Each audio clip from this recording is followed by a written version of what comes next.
On mute. Turn it up. Good morning. We're gonna call the meeting to order. It is 9:01. I need an invocation from Mr. Bradford.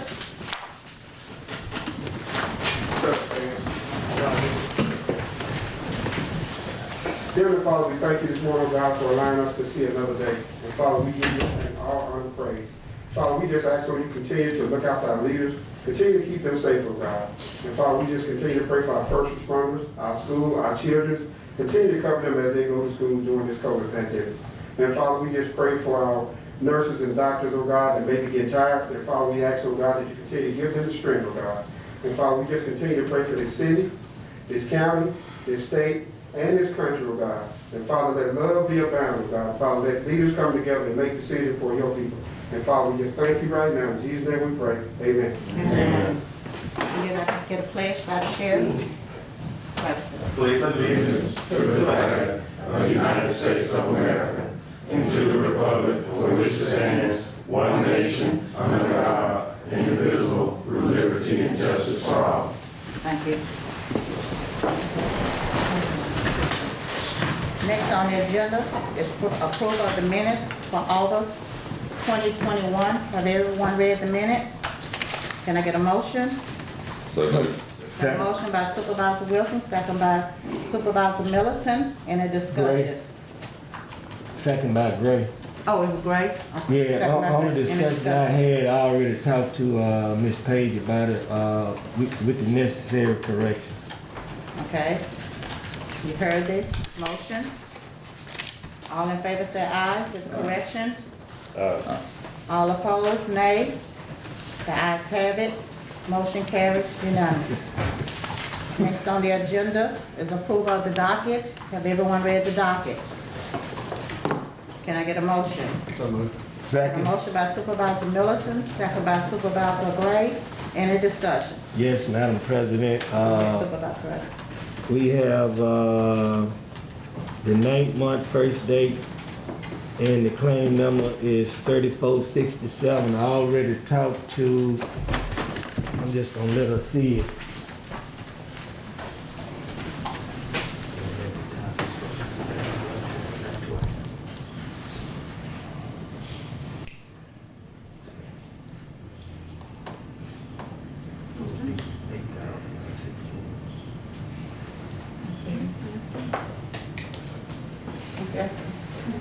I already talked to her. Okay. So that's a Debbie Downer. What's the transaction number? 3467, wait. No, that's the claim. That's the What's claim the number. transaction number? Yeah, you're gonna approve it, 2216 something. I can't see that. Okay. you're gonna approve it for the lesser amount, the one that's the $30. Why I get mine printed out, I can't see it. Okay. Okay, you heard the motion with the corrections. All in favor say aye. All opposed nay. The ayes have it, motion carried unanimously. Next on the agenda is approval monthly financial reports. We have the Adams County Sheriff's Office and the Chancery Clerk. Paige, you have those reports. Can I get a motion? So moved. Have a motion by Supervisor Gray, second by Supervisor Gaines. Any discussion? All in favor say aye. Aye. All opposed, nay. The ayes have it, motion carried unanimous. Okay, next on the agenda, we have Andy Legason, Lansford, Smith, and Dovey regarding the county jail design. Are they here? Yes. Okay, you can go to the mic.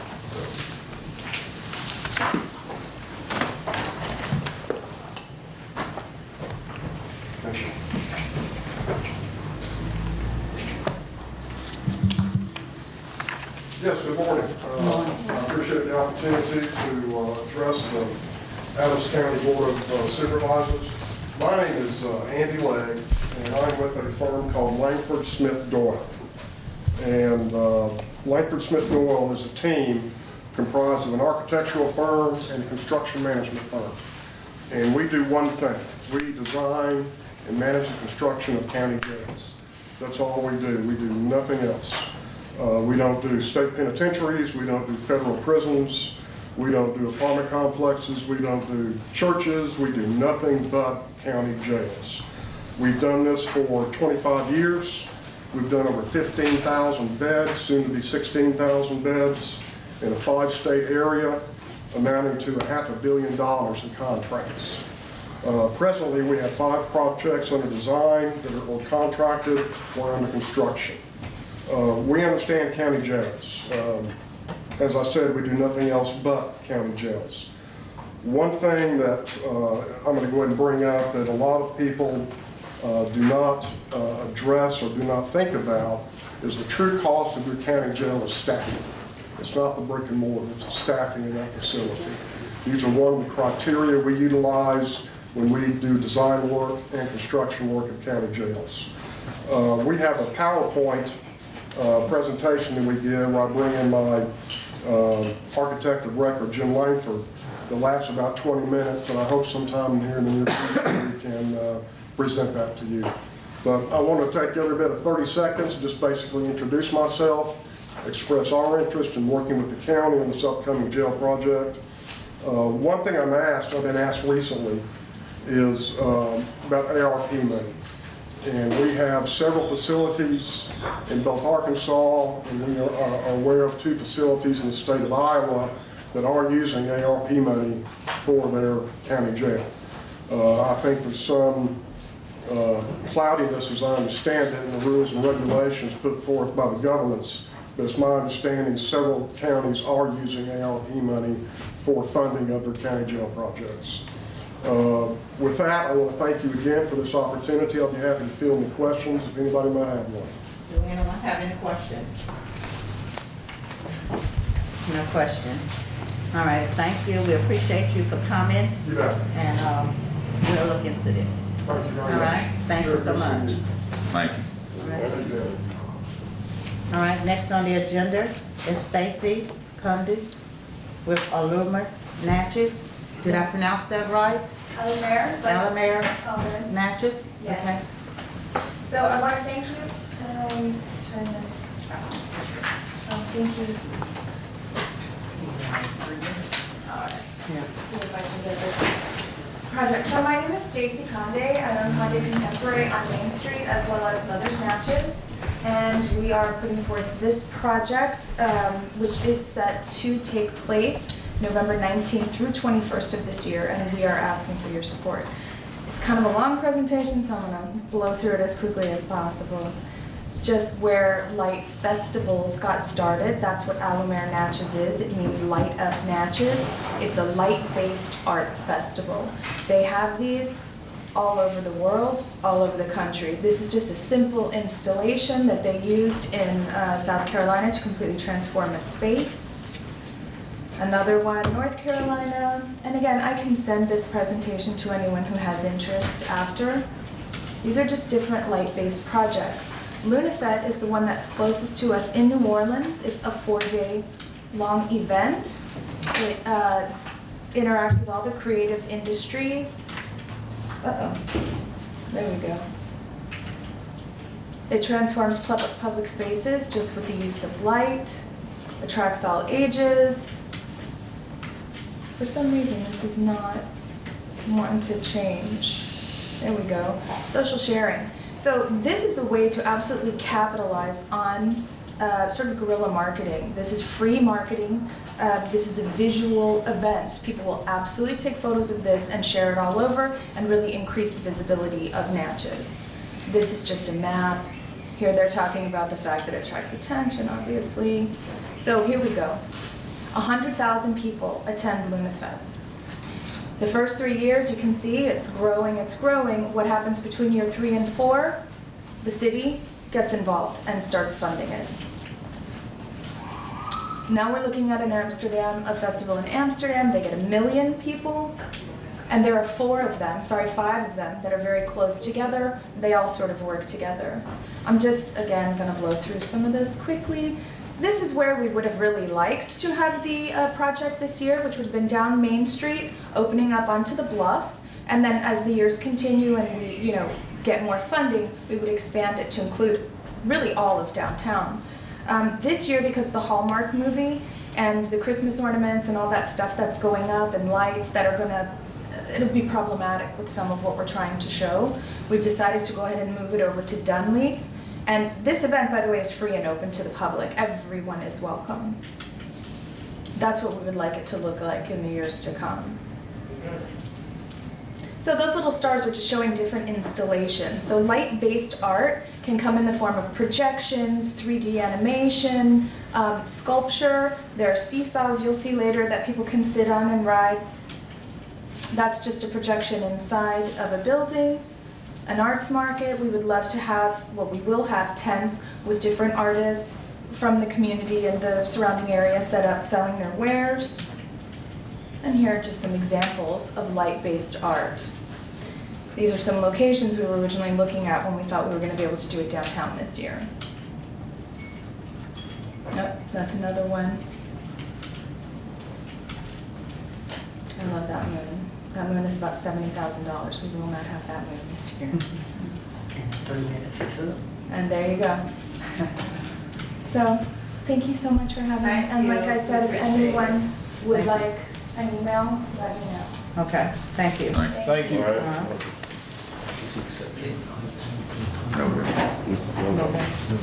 What was the date?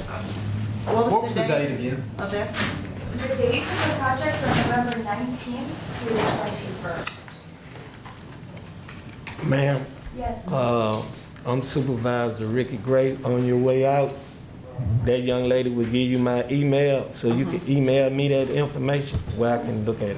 Thank you. And really, this project was meant to be an economic driver, just FYI. Thank you. Thank you. Thank you. All right. Next on the agenda, we have E911 Advisory Board. Ms. Ennick Fails. Are you gonna save that to executive session? Yes. Okay. She has an item to be determined. I already spoke to, the attorney about it. Yeah. Okay. Yeah, you already spoke to him about it. Okay, next on the agenda is the city government business, if any. Mr. James Johnston. Morning, members of the board. Good morning. Morning, if I can here. You need to go to the, well. If you can talk loud enough. You talk loud enough. Plus, I believe you already have a copy of my request in front of you anyway. Last year around this time I came as well. MDOT announced that they are again sponsoring the Transportation Alternatives Program. And we're again looking to submit an application for the 100 block of North Commerce Street, right there between Main and Franklin. We're again proposing to do sidewalk improvements on both the east and west side of that block, in addition to bringing it up to ADA standards and installing aesthetic lighting. We had our application unfortunately rejected last year because we were behind in an audit. We are looking to again resubmit this year. Applications due later this month. Last year the county did give a letter of support. I'm hoping for a letter of support again this year. No monies are being requested, just a letter of support, along with other businesses. We've already obtained their letters. Okay. You heard the request. Is your city's audit on schedule to be remedied? I know ours has been. Because of the ongoing pandemic, the federal government has given an extension to where the 19 audit is still good through the end of the year. So we'll be submitting the 19 audit with our application, though I have heard that our 20 audit is supposed to be finished this month. Okay, and all he asking for is a letter of support. So moved. Okay, got a motion by Supervisor Middleton, second by Supervisor Wilson. Any discussion? All in favor say aye. Aye. All opposed, nay. The ayes have it, motion carried unanimously. I'll send the letter to Mr. Slover for signature. She's signing it right now. Oh, okay, I'll take it. Well, if I can get over there. I'll take my way over there in just a second. Paige will get it to you. All right. She's gonna Get a copy of keep it for it. the minutes and then give it to you. Well, I can, okay. She's- I'll bring it to you. Madam President. Go ahead, Supervisor Mr. Gray. Johnson, how you doing, sir? I'm fine for Tuesday morning. I just wanna, send my condolences out to the city of Natchez and, Miss Frances Wallace family. Y'all lost one of y'all employees. Thank you, yes. Y'all, and on behalf of the Board of Supervisors, y'all have our condolences. Y'all good. Thank you. All right. This- Put it in the camera.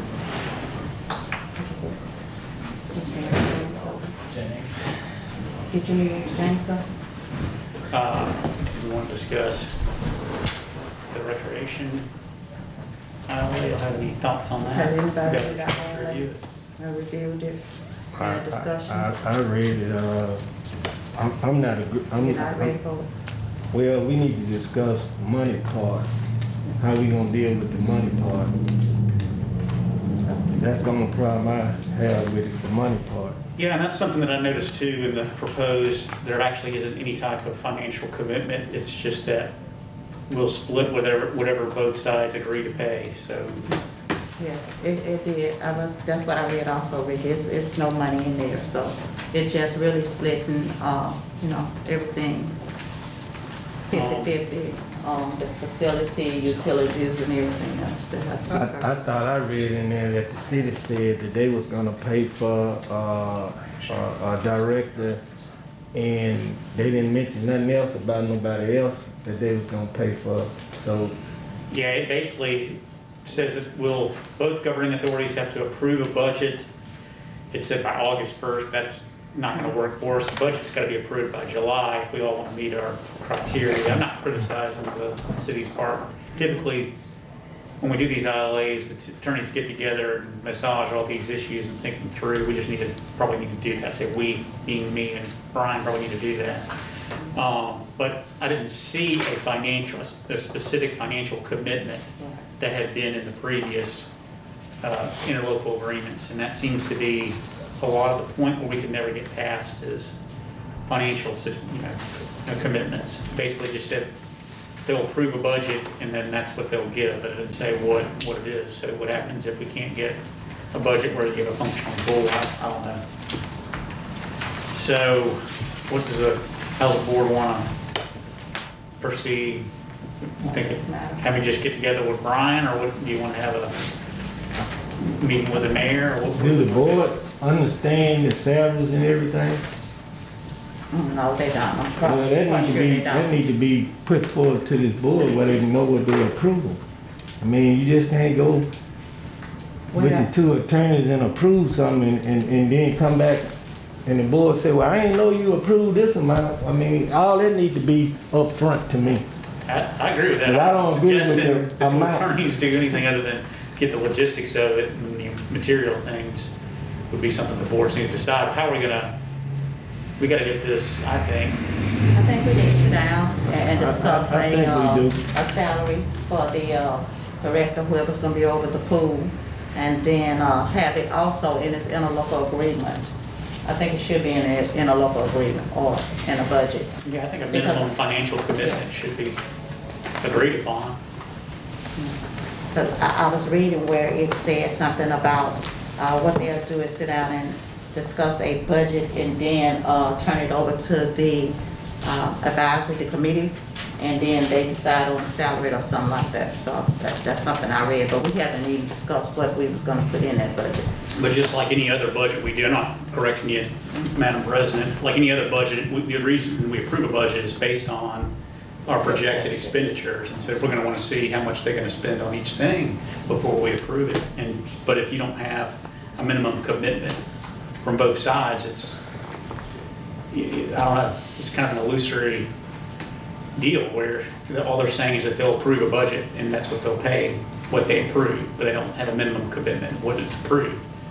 So, I mean, I guess y'all want to try to get together with the city as a joint meeting, or you want to get together, how do y'all want to proceed as well? Joint meeting? I think we should do a a joint meeting. Yeah, So we'll request a joint meeting to talk about it. yeah, let's set up one. In the meantime, I will not, the material stuff, I want to get with Brian and make sure that logistically it makes sense how this thing's supposed to function. And then things like how much money we're going to spend, that's what we'll focus in on. So, Okay. Sounds good. All right, next is the departmental reports. Let's start with, who's up? I'm trying to find the ladies. Let me see. Let's start with Mr. Bradford.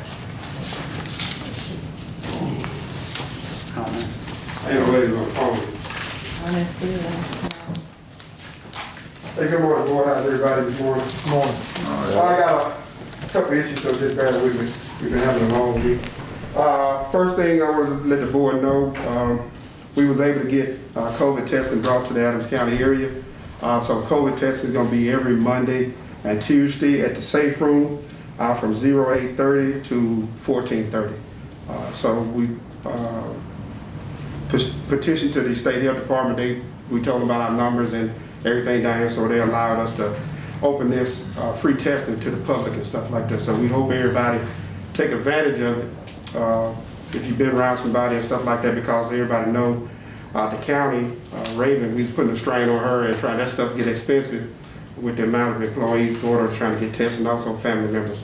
And also the Jefferson Comprehensive, they was being overran with everybody trying to get tested, because you have to put in a request, and you know, some of those be 5 to 7 days from the time you need to be tested. So we just want everybody in the county to take part in this, get tested if you ain't getting vaccinated. So red, heard it on Code Red, so it is all on Code Red also. Do you have any numbers? Right now, I haven't looked at the numbers because Monday was out. They normally do a weekly update, so hopefully they'll send them out today. So we'll have to not just email to the boards what we're looking at, stuff like that. Another thing I want to bring to the board, our county COVID policy amendment. I did talk to the nurse practitioner. Dr. Dobbs from the State Health Department put out a new order, and we want to go ahead and attach that to the current policy that the board has already adopted as an amendment.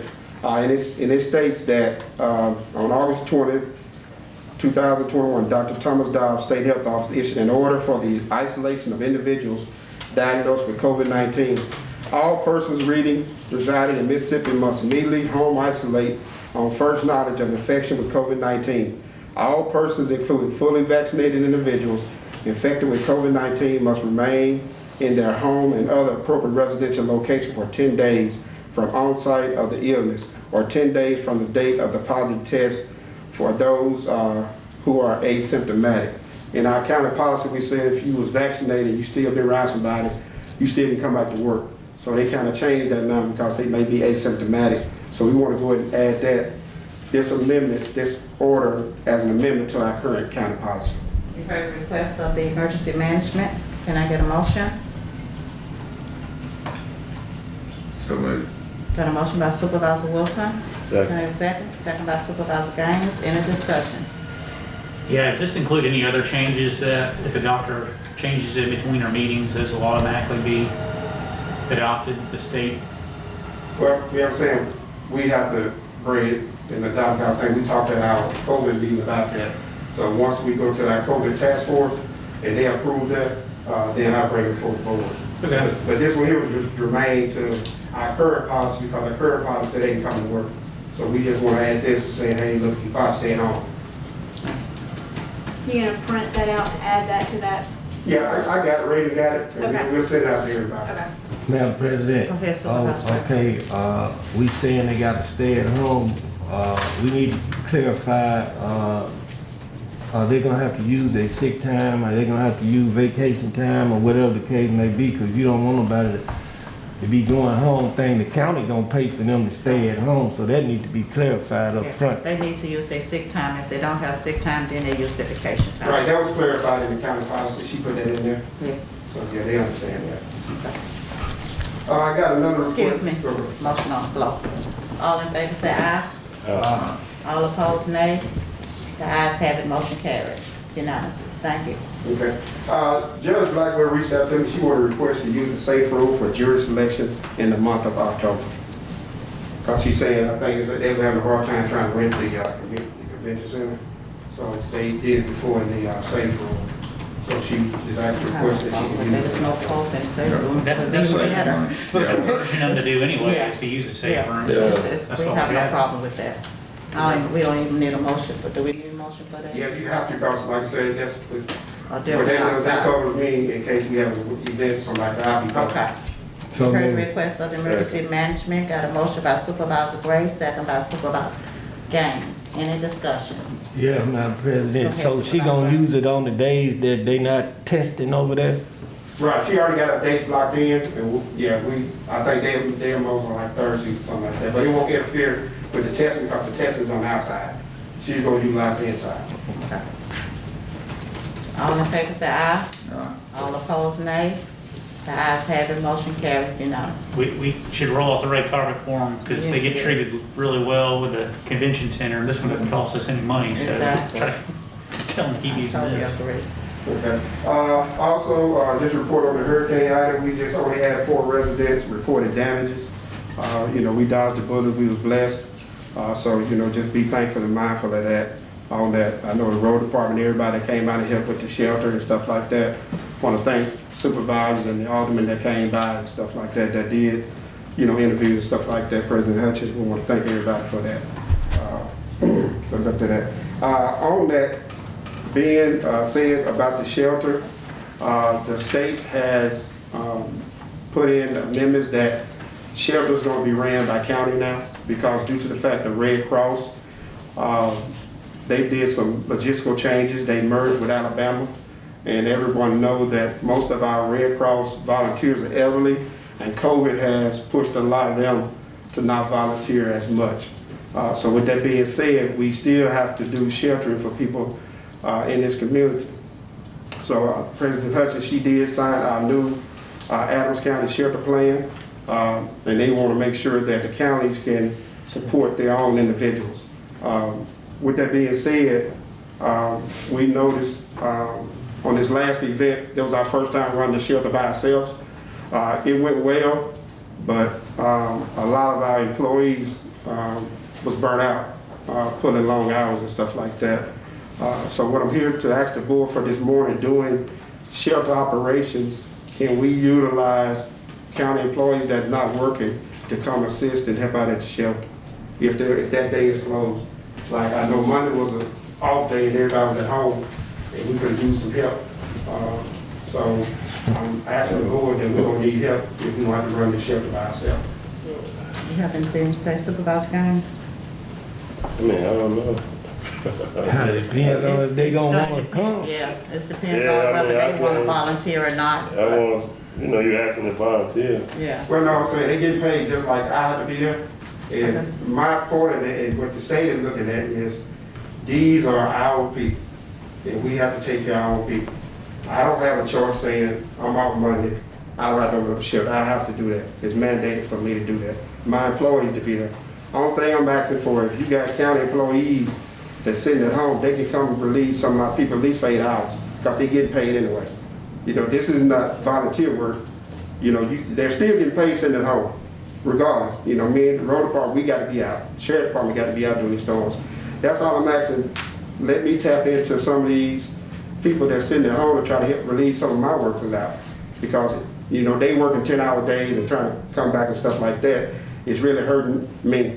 And see, when they work 10, 12 hours, I have to pay them overtime. So I'm just trying to alleviate some of the problems, because we're gonna have to run, we're gonna have to open the shelter. Then I'm just trying to look at ways to try to, better the community and at least give my people some rest. Madam President, okay, Supervisor Rush.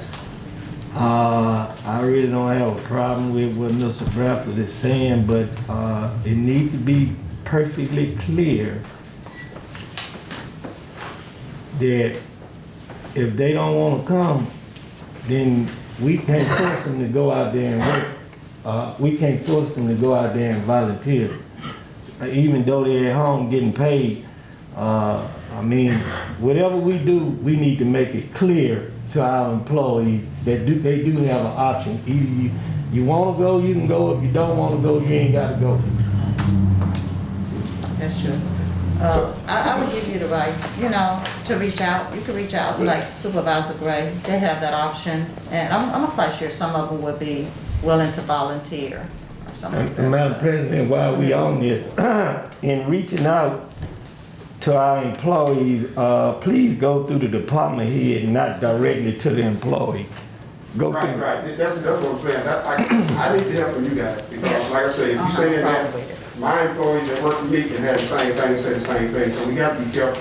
about that. If I'm making them come to work, if you saying that it's a volunteer thing. So we need to make sure what we're putting out is feasible to everybody, because you don't want no loophole where somebody can use that and say, if I tell my workers, hey, y'all come here, they say what President Gray said, Supervisor Gray said, it's volunteer, I don't have to come because I'm gonna get paid anyway. So you don't wanna open that door for that, and then you burning my people out trying to run a shelter for people, y'all constituents that come to that shelter. Now, I understand what you're saying, but you can't make these people come. well, I'm saying,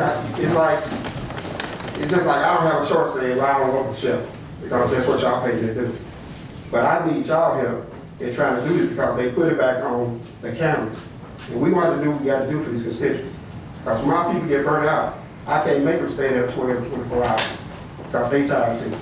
That's all I'm saying. Well, Madam President, my last response is this. The whole time I done been here and been elected,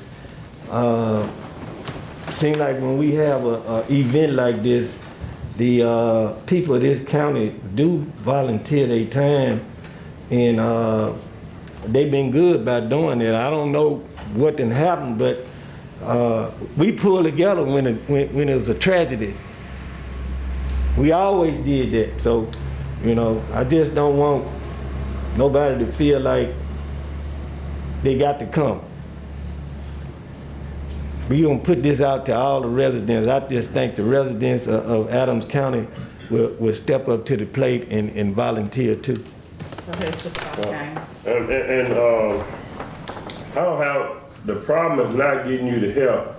But my thing of it is, when you say county employees, when county officers shut down, you have a whole lot of county employees. So, who you gonna designate for to go? You know what I'm saying? Who's gonna go this time? Who's gonna go that time? That's the thing of it is. It's just, we just need, I think it's something that we need to take under advisement to try to get you some help. And I understand you need it, and I'm not trying to deny you help, but if you're gonna do that, so as I'm just saying, what department or anybody off, or how you gonna do that? You don't want, because I see something coming. Just say, for instance, Justice Court go to work today, this time to volunteer, and if somebody else time to volunteer, they don't go to work. You know what I'm saying? Are we gonna put it on just this set of people? We're gonna be fair and put it on everybody. That's my thing with it. I think in time like this, I understand what Brad is saying, because I know a couple of employees who were there from the beginning to the end, but we have department heads who are on salary that can come and volunteer. It's my thought. It's no expense to the county for department heads to volunteer. Because he does have, I know one employee worked, I think 15 hours. You know what I'm saying? Me, okay, I didn't come. I'm a department, I'm on salary, I didn't come. But I should have, and could have, but that's just my thought. I would say this. I think that's a great idea to reach out to them and ask. Like Supervisor Gray did say, some of them you're gonna get to say yes, I'll come and help for a few hours. And some of them you're gonna get to say no. So we don't wanna force those that say no to come. But you can't, I would reach out to them. I would go from department to department and reach out. Yeah. And see who wants to come and volunteer and say yes or no. I can tell you the answer to that now. A free day at home, Everybody gonna probably say no. Right, because the certain ones I use, like I say, I'm burning them out. See, this is something new, because, like I said, the Red Cross normally come in and help. Yeah. Since they've been struck, because like I say, regardless of what we do, that shelter has to be open for our people. Yeah. Because if not, that's what we brought the safe room here for. So regardless of what, like I said, I just need some help. Like I said, but if I get to my people and it's a safety issue, we're going to have to close the shelter down, because keep in mind, doing storms like that, my job is emergency management. I have to make sure we got all trying to request stuff. I don't have the personnel to try to run the shelter. That's what I'm saying. I have people doing dual roles, trying to work with the road department, get trees, get power. It was just over consuming. Yeah. So that's what I'm saying, if we can find some way, y'all can volunteer, give my guys 4 or 5 hours, so I can get them rest, you know, that would help me out. Okay. So that's Sheriff, all you I'm have, okay, Sheriff, you have something to? On that, if it's, can they be paid if it's declared an emergency where it can be reimbursed at? Right, if it's a pre-disaster, yeah, if it's a pre-disaster, but I'm saying they get paid anyway. So it's not like, Well, I'm saying for people who may want to come who not on the no, they have Okay. to, yeah, they have to go through the state, be certified through MENA. Yes. Right, Will, go ahead. I'm Supervisor. on. Brad, if we get in a situation like it, can we just go around maybe some of the local churches and stuff and get a list of people that would be willing to volunteer in a case of a disaster or emergency event? Any churches will have a list Yeah, of people. we do send it out, but keep in mind, COVID got a lot of people scared. Well, I understand You know, that. so, We need you to know, refresh, Yeah, try to freshen up any people, list we you have. know, Nefa reached out to her when she does that, try to get a volunteer base, but I'm just being honest, a lot of the other people don't want to come in shelter, but a lot of people cause they're just COVID, that's what they way me in. But I think before COVID, you wouldn't have a problem with it because people, you know, but now everybody's scared, you know, being in a tight spot like that with that many people, so. You know, we just trying to find a solution, like I said, we got to open the shelter, we got to, we can't, you know, say we ain't do, but like I said, I just want to reach out to you guys, what y'all thought on that, and then, you know, I would ask the department if they want to volunteer. We'll see All how- right, go ahead, Supervisor Miller. Could we look at the option of possibly getting each department head to create a schedule that would rotate per storm or per event, whatever it may be? 2 from this department, 2 from, and just rotate it each time. You know, you'll work the next one, you fall at the bottom of the list. That might be a way to. Yeah, I, you know, that's what I was saying, I don't see nothing wrong with that, doing it Because that if you way. just say, hey, come, They're not gonna do it. They're not gonna do it. don't hold your breath. I mean, like you say, they are getting paid anyway, so. We'll figure it out, Mr. Bradford. Alright.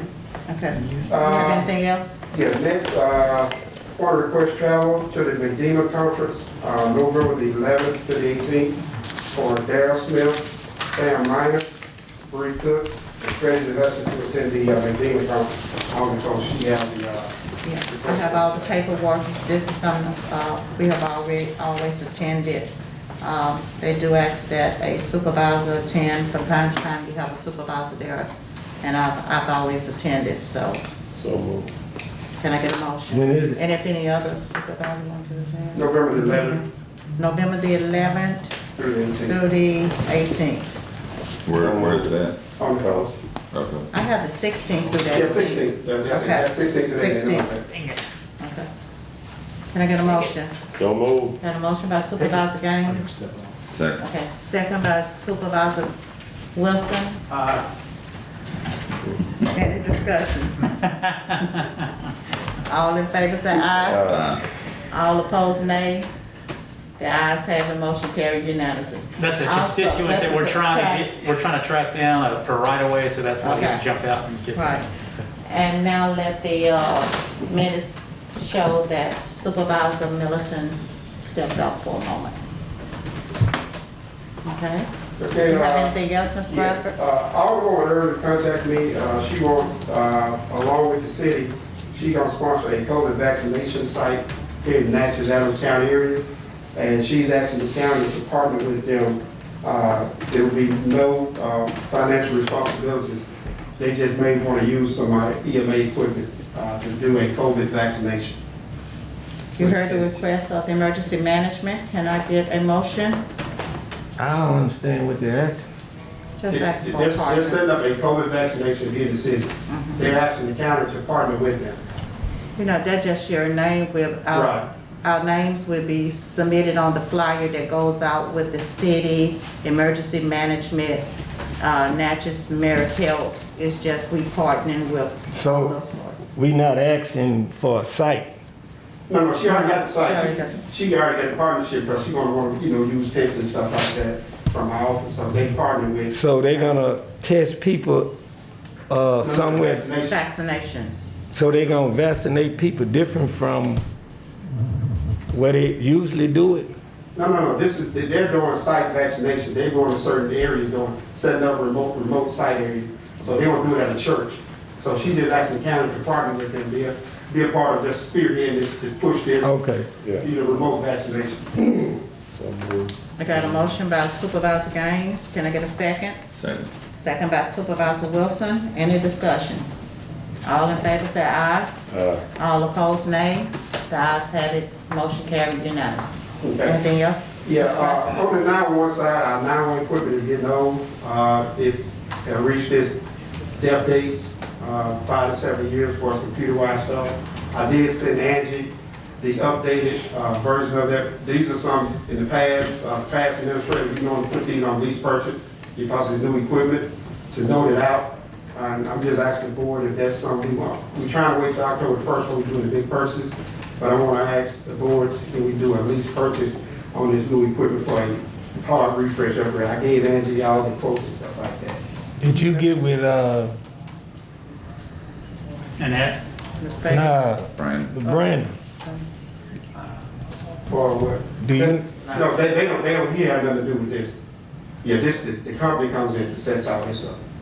Yeah, this equipment is not, the Motorola, they bring just like we do the new stuff. Only thing he's responsible for is just the internet part. They come and they hook all the equipment up themselves, because that's part of the agreement that they normally do. They don't give it to the vendor, they don't give it to us as individuals, but ourselves, they do it themselves. So it's gonna be leased? No, lease purchase, how you pay it. So if something happened to it, then they gonna come fix it? Yeah, that's the equipment, everything is under, once you get that equipment, everything is under warranty. That's what I'm saying, that's why they do it themselves. The lease purchase is just a mechanism to I finance it. understand. Right. Yeah. Because It's not It's a typical, Right. so the stuff we have now is not lease purchase? No, it's paid it's for. purchased, so it's no longer. Yeah, lease purchase is how you pay for the equipment. Yeah, Joe noted it down instead of just giving them one check for 200 something. So it's paid for, and you say it's not up to date now, so we need to get some up to date equipment? You got to upgrade. They want to buy new equipment and lease purchase So it. what we gonna do with the old equipment? He's not disposing of any old equipment. We're doing an upgrade on it. So to purchase it will probably be what, about $200-some thousand. Yeah, I'm saying, with that upgrade, they're gonna bring in new stuff. Right. They're gonna bring in new hardware. Trying to go with another system, it'll cost you more. Well, how much money are we talking about? About 200,000. 80,000. Yeah. 80,000 what? To Upgrade. To upgrade. Him and, Or upgrade the hard Ms. drive? Fields, have y'all got together? Ms. Phelps has Ms. nothing to do with Phelps. this. Oh, He said, yeah. What's the he has nothing to advisory? do with this. Plus the advisory board, right? Just advisory. The board. advisory board? So y'all, okay. Well, the advisory board is not aware of it either. I don't know, I guess he's over the equipment, but I need to know what I got in my department.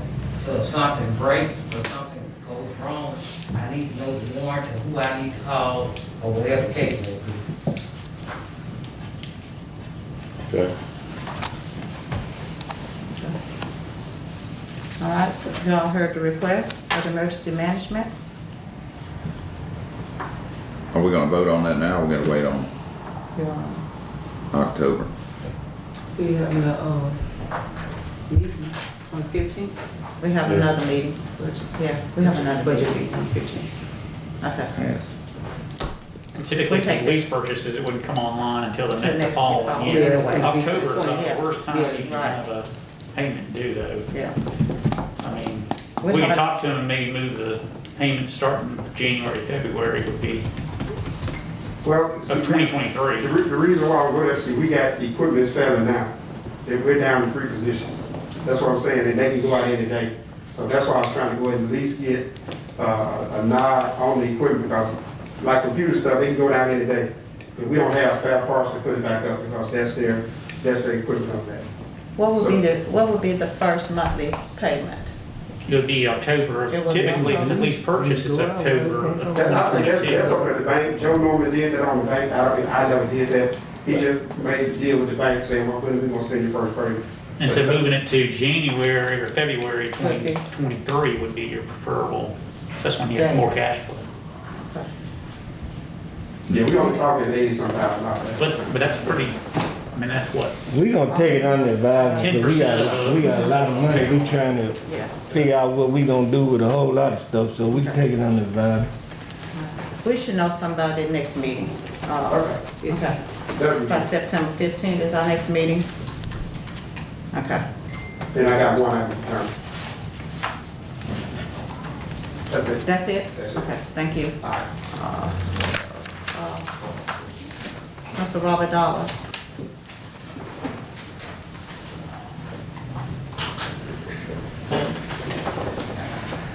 Morning, board. Good morning. I don't know, I was asking a couple supervisors before the meeting, and I'm gonna ask, because we get a lot of calls, at our office last week, we had 8 or 10 calls. Mary Ann was speaking of not getting the trash picked up throughout the county on their regular routes. Have y'all had any calls? I don't know why they call it the office. What happened?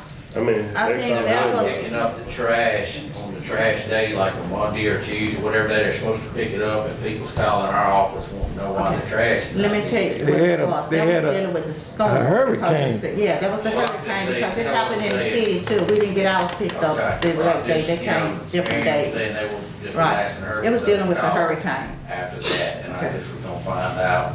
And then talking about the trash, we're still not getting our boxes picked up at these convenience stations as we should. They're being full, we having to turn them away, residents are complaining. And you know about it, I mean, you know, so I don't know what we're gonna do about it. Have we contact whoever we need to contact? We've contacted them all. Okay. And they still not doing it? I'll make a phone call to, Metro. Okay. Reach out to them and let them know. Are And they they, just at the convenience stations? Both of them, Foster Mountain and Kingston. let me ask a question. They under contract to pick them up how many times out there? There's a certain amount of times that they gotta pick them up when they get full and then, They pick them up when they get full. it's as needed, and there's X amount, I can't remember, that is included in our And then they charge us contract. for the others. And over that amount, they charge us, and I wanna say something like $250. Okay, well, Robert, let me tell you this here. I did hear this, that they did go out to Kingston to pick up the boxes, okay, to empty the box. The employee out there told them, do not empty the box right now. They had to get some stuff out of the box. So they left it. Now, what happened out there was they went out there to pick the box up at the school.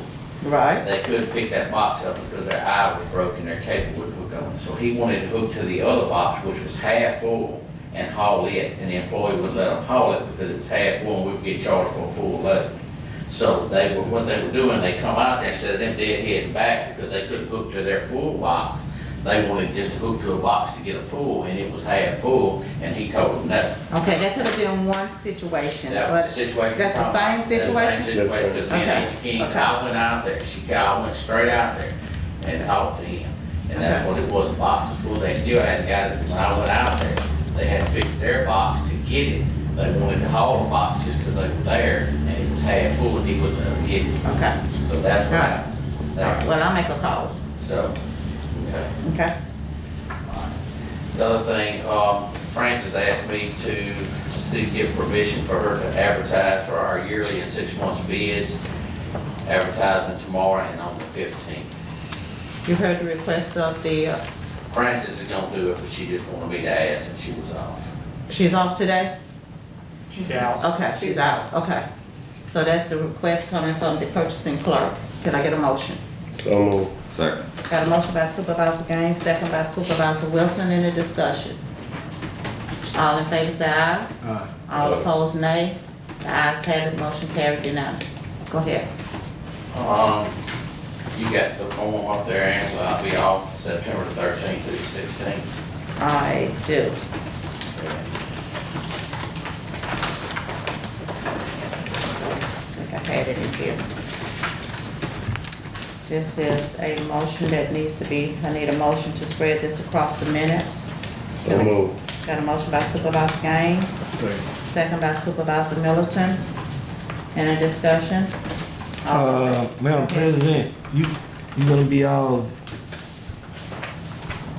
So so when we have a problem, who we supposed to call? The assistant. Huh? The assistant The road assistant, manager, yeah. Do we have a name? Sammy Lee Gaines. Sammy Lee Gaines.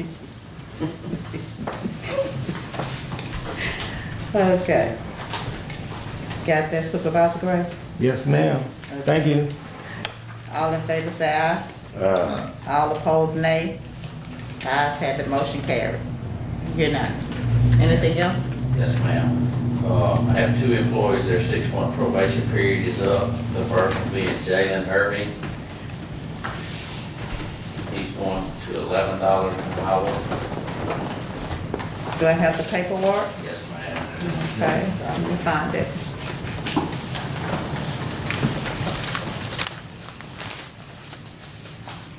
Okay, Jalen Irvin, Correct. okay, go ahead. The other one is Terry Prater. He will go to $12.50.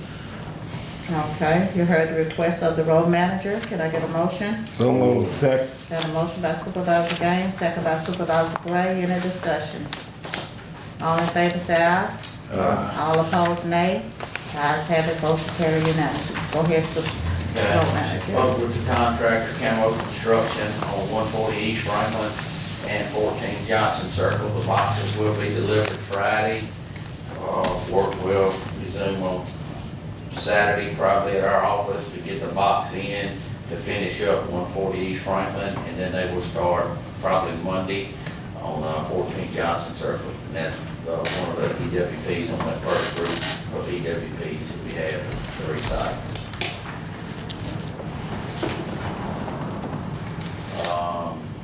The other thing I want to bring up, we had a bad, ma'am, I'm gonna stop you for a minute. okay, On these two, the paperwork has not been signed by Human Resource.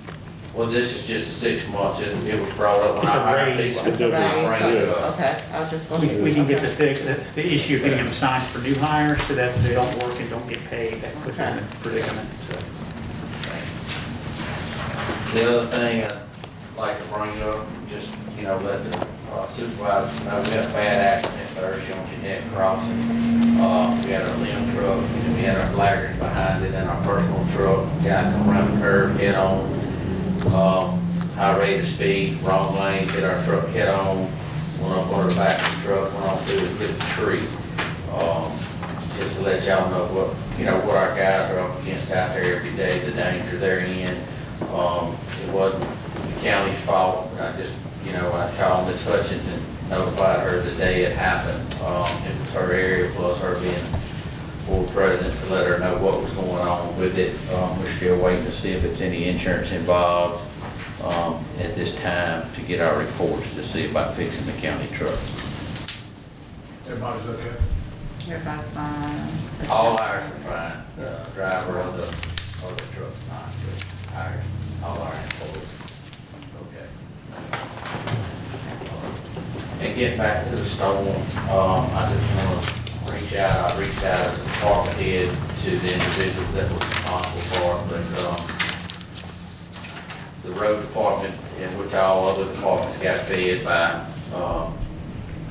2 places in Adams County, and I know Ricky's gonna talk on it too, but I reached out to both parties that was involved and told them how much we appreciated and thanked them. That'd been the first time that we worked and had been treated that way, so it was, I think you we need to really know his appreciate it. name. Madam President, Go what ahead, was the Supervisor. other one?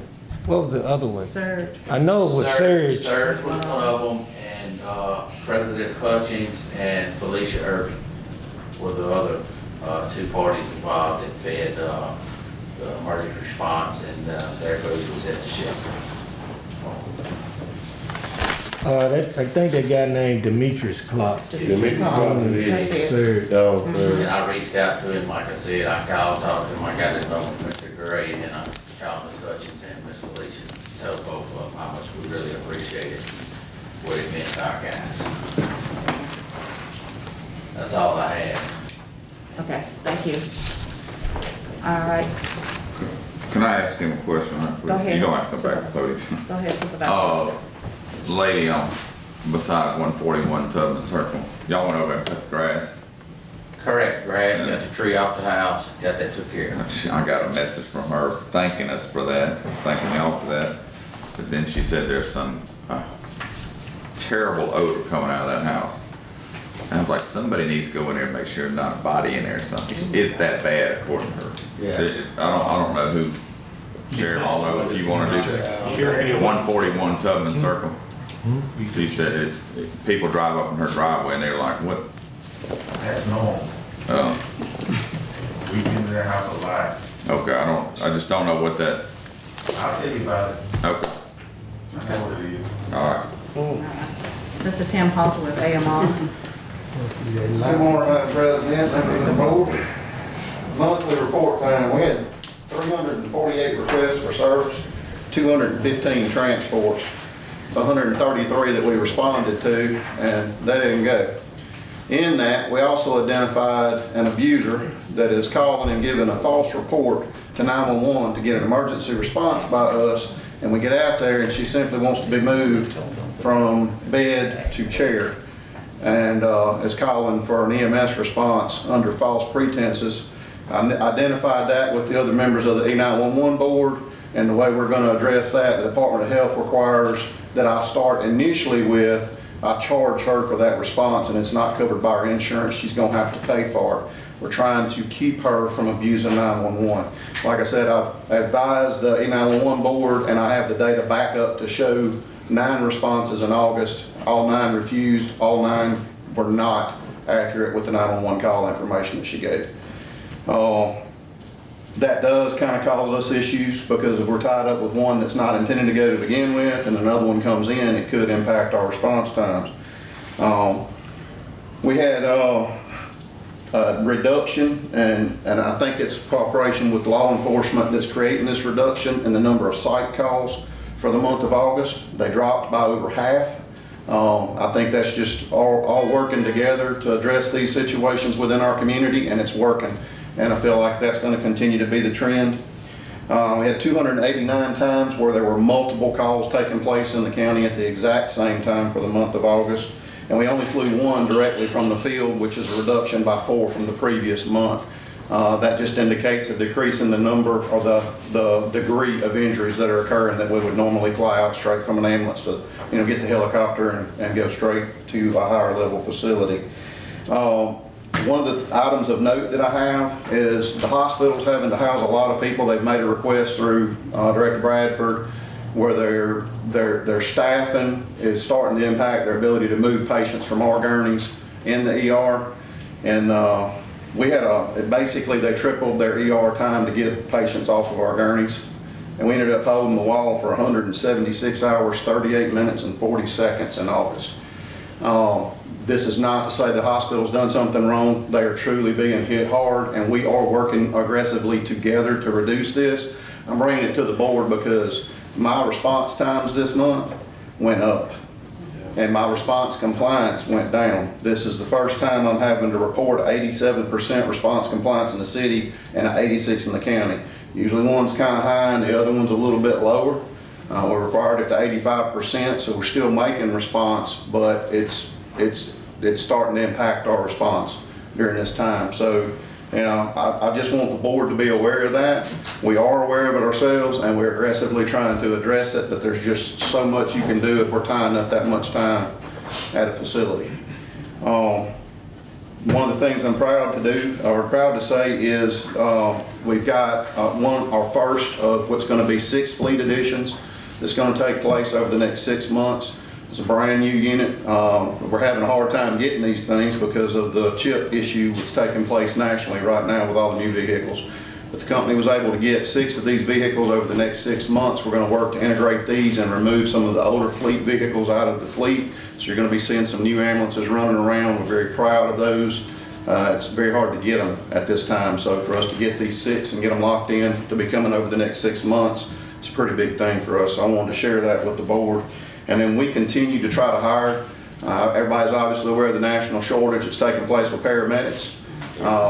We're trying to recruit everything and anything across the country, and we have recently targeted trying to turn a bad situation into something good. You've got a lot of volume that's taking place along the coast right now, especially with the hurricane. people down there that have lost their houses, maybe they might want to move a little bit more north and come move into Adams County and come to work for us. So we've worked out a bonus situation where we can try to encourage some of those medics from along the coast that may be looking at total destruction of their homes to move into our community and begin working with us. So we've started targeting ads along those lines, and I just wanted to make y'all aware of that. Do y'all have any questions for me? Do you want to have any questions for Mr. Holmes? I just got one question. Yeah. What's the situation with the ambulances and the schools of the game now? The hospital, it used to be a coordinated effort between the hospital and the ambulance companies, where the hospital would pay a portion of the expense for those ambulances to sit there. When we went into the contract situation, the hospital said, well, if y'all have to be there in 9 minutes and 59 seconds, we're not going to put that money into our budgets anymore. So they quit doing it, and as of the game, I know what you're referring to, the game Friday night, we had even no idea that there was a game taking place. We had no communication from the school in reference to requesting a repositioning of units. What we've done to try to offset that is if we know that there's a game taking place in the school, I'll reposition where we're staging those trucks, because that's a heightened, condensed area of population for a while. So we'll position those trucks closer to that location without being inside the location. Because once we're inside, sometimes we can't get out. But basically, the hospital stopped paying for it. Well, yeah, and that was just a community thing that they were doing. And they've not done that, just for the record, they've not done that for 3 years. But if I'm made aware by the schools that we have a game taking place, we understand that there's a compression and a condensed degree of people and volume in that area, so we move the trucks that way. That's our way of addressing it, to get a little bit of a quicker response time into those events. Okay. Supervisor Gaines, do you have anything? No, I mean, he addressed what I did, because I had a couple of different calls, a couple of different incidents said that the ambulance response time was slower. It takes 30 minutes over here. It took some time. I know I had 2 different separate occasions, but you addressed it, answered it when in your explanation to the board. That Did you have members of the community reach out to you on those? Yeah. Can you give me those names? I'll call them and speak to them directly. Okay. If you will. Some of them, I'll have to look through my phone and figure out, it's just some people who call just to say, well, we have a little ambulance response time. They just was letting me know, because I tell them anything happening, we always address it and figure it out. But you did answer the questions right off the bat. Yes. You said that you have slow response time. More lag at the hospital, so that's making y'all have slow response time. Yeah, and like I said, once again, that is in no way to try to come up with an excuse and throw it on somebody else's back. They are working an impossible task at that hospital, and they have been working aggressive with us to address these anytime they occur. But I would encourage any of you, if you do get phone calls in reference to response, please forward those to me. I personally will reach out to those people and discuss their concerns. Yeah. And that way y'all don't have to address it. I can give them the data at that time. Okay. All right, you have anything else? Oh, man, that's All me. right, thank you. Thanks, Tim. All right, Mr. Brandon Gordon with IT.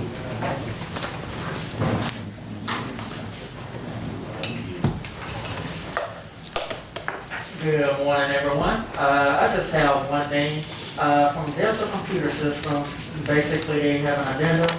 We have an increase in price for our Delta Computer Services. And basically, I did the calculations for it. I pulled it up. So we're looking at, I think it was 3,000. Sorry. For the year, it's going to be an increase of $3,840.24 for the yearly maintenance and services that we are provided from them. Okay, that's what we'll be paying now? Yes, It was ma'am. increase? Yes, Okay, ma'am. what was it? You said, when was it? I said, what was it before What's the total, increase? the values which they're asking? Right. Oh, the total value is 72, previously we paid $68,820. Now they went up and increased by $72,660.24. Okay. What was the increase? 3,000 what? $3,840.24, and that's yearly. Okay. Sheriff, you had something? I want to ask Brandon something on that. Yes. Now, when they changed the county, all the offices to that new system, getting all that off, and all those office phones now based off of cell phone numbers, that's why it increased. But that's what I was told, that when we look at our bill, and when they put in all those office phones that we went to, those phones are based off of cell phone numbers. But I mean, you can check into it. I'll check into it. As far as I'm aware, I think that's like the 5% they usually increase by, but I'll take a look into it. There are cell phones tied to Delta? That's just a mainframe. That's the mainframe. I'm sorry, Oh, no. Yeah, this is Delta, this is the Yeah, this mainframe. Delta. Yes. They got a monopoly on software for counties, so there's really not a lot we can do. Yeah, this Delta. That's the mainframe. Yeah, according to these, it's just the maintenance, and software packages that we have, and they just want to increase the prices on it. Okay. And sometimes it's hard to get some of the parts and stuff too for that frame. So it may be having something to do with the increase. I mean, they're the only show in town. That's so, what I'm saying. What are you gonna do? Yeah. Okay. Also, this will be billed on September the 15th, and it's due for payment on October 1st. We don't need a motion for that, do we? We don't need a motion for that, do we? Yeah, because it's an amendment to the Got a contract. It's Okay. every year. All right, do we have a contract with the, you got a He's- contract? he's got the That's amendment in his contract. hand. Amendment, okay. You heard the request of the IT, Mr. Brandon Gordon, can I get a motion? So moved. Got a motion by Supervisor Gaines, Second. second by Supervisor Wilson, any discussion? All in favor say aye. Aye. All opposed nay. The ayes have it, motion carried unanimous. Agreement contract. Signed. You have anything else? No, ma'am. Okay, thank you. Mr. Stutzman.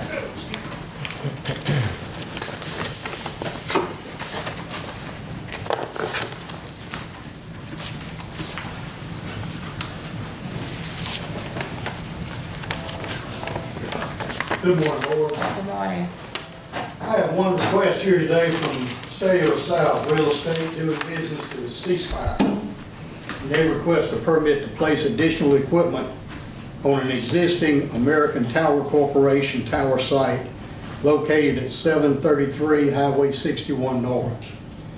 This project will include the replacement of 3 antennas and 3 remote units and associated cabling, and the removal of 3 antennas and 3 remote units. The placement of this additional equipment will improve ceasefire service along Highway 61 South and portions of southern Adams County. Ordinance requirements have been met and fees have been paid. I request the board to approve this ceasefire application permit. You heard the request. Can I get a motion? So moved. Got a motion by Supervisor Wilson, second by Supervisor Gray, any discussion? All in favor say aye. Aye. All opposed nay. The ayes have it, motion carried unanimous. Okay, you have anything else? That's all I have. Y'all have any questions? Anybody have any question for Mr. Stutzman? Okay. Thank you. When's the next meeting, please? September the 15th Well, is, the next regular meeting will be Reg- September 20th. is it 20th? The Okay. 15th Okay, is, it's 15 just is to that adopt the budget. budget. Yeah. Okay. Okay. I'm gonna say that we can do anything there, but we try to keep Try to it. keep it just that, just the budget. Okay, anybody else? Mr. Ford. INS.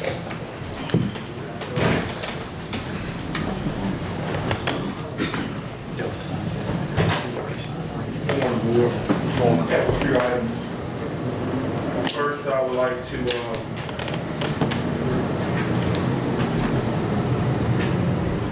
request the utility permits for 2 companies, one being Cable One.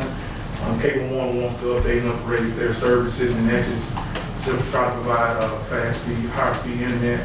And so they're requesting 2 utility permits along Liberty Road. And they said it will give residents in the area better internet. So if I get a permit, we recommend that permit be granted to Cable One. Okay, you heard the request. Can I get a motion? So moved. Got a motion by Supervisor Gray, second by Supervisor Gaines. Any discussion? All in favor say aye. All opposed nay. The ayes have it, motion carried unanimous. The second one is for AT&T.